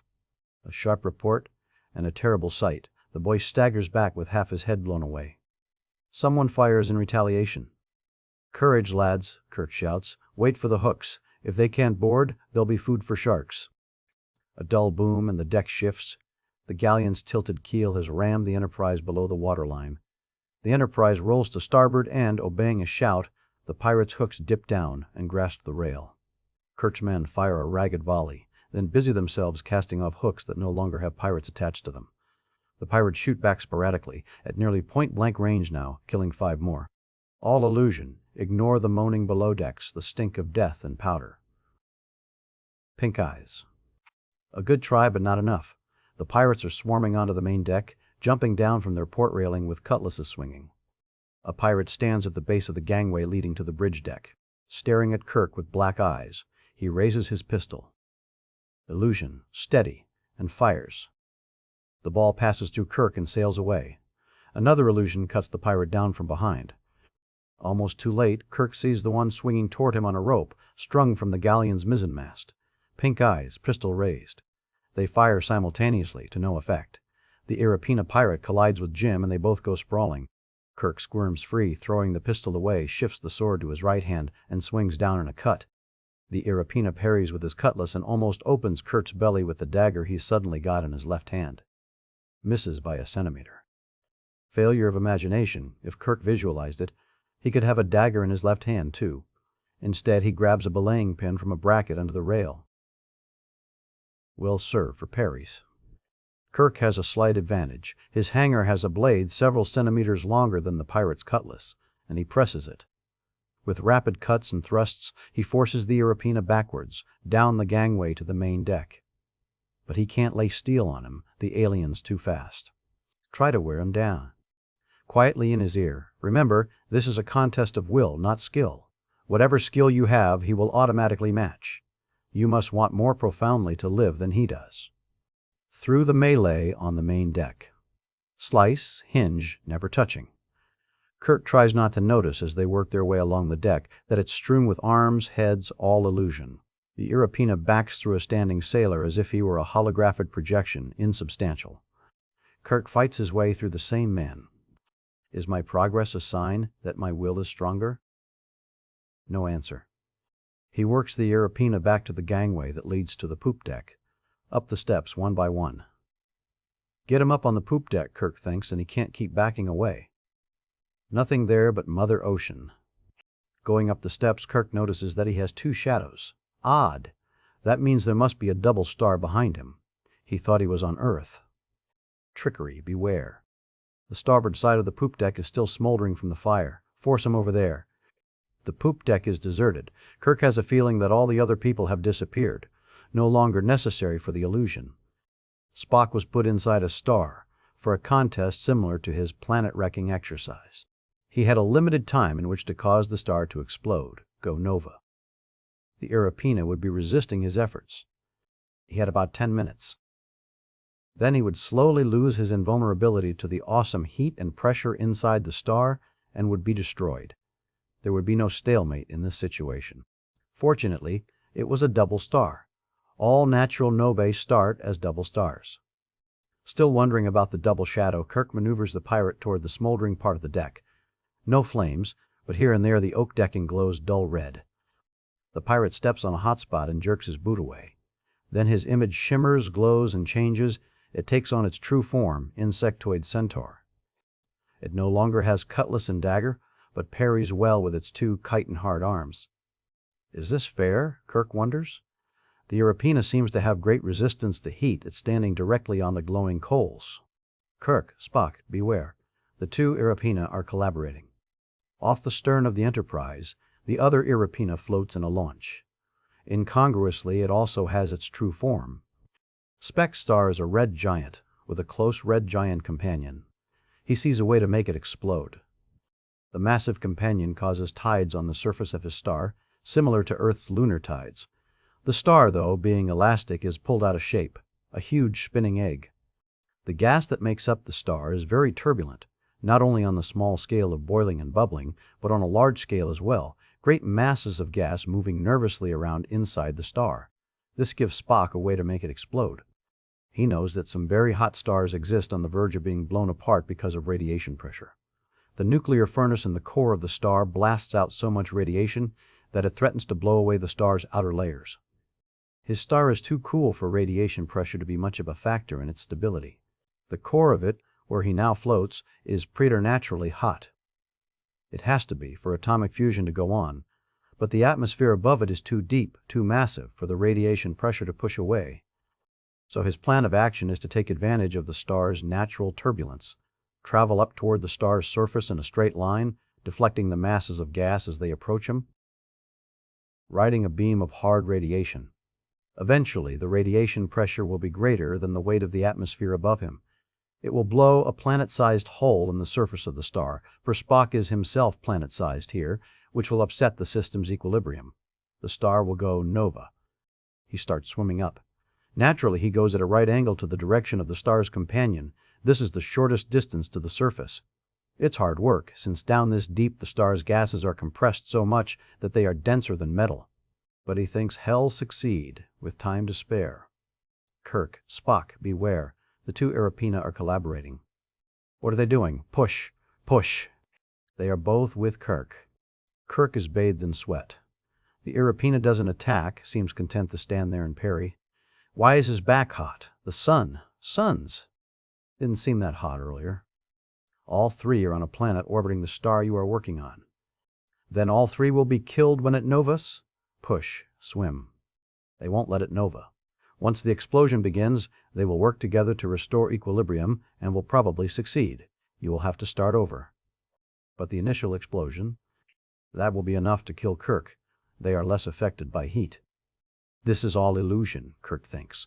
But as Bones proved, it's illusion that can kill, as surely as a blade or a phaser, or Rivni energy matter thought, can't slow down. But oh God, it's hot. The Irapina continues its waiting game.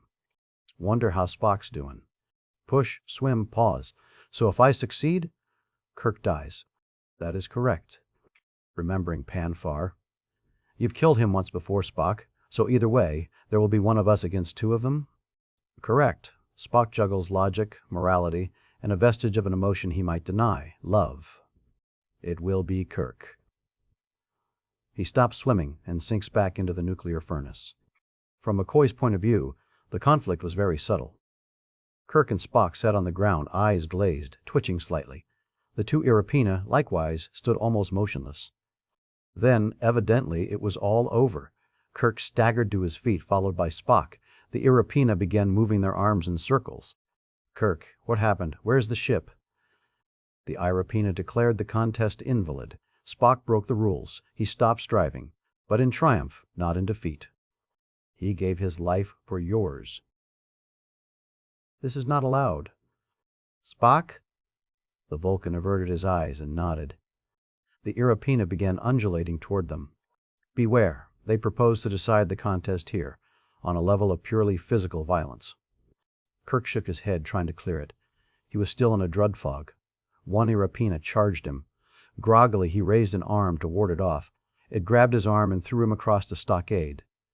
Kirk slammed to the ground and fetched up against the log wall. He pawed at his belt, but the phaser, of course, wasn't there, nor the communicator. They bothered the Irivni. Who spoke? Fool! Surrender to the drug. Let me take over. His left arm felt broken. His cheek was in the dirt, and he couldn't summon up the energy to raise his head. The Irapina was advancing on him, looking impossibly large from ground level. Here met surrender. Kirk couldn't figure out what the Irivni was talking about. He hadn't seen the tritanium tearing demonstration with Spock. But his body gave out.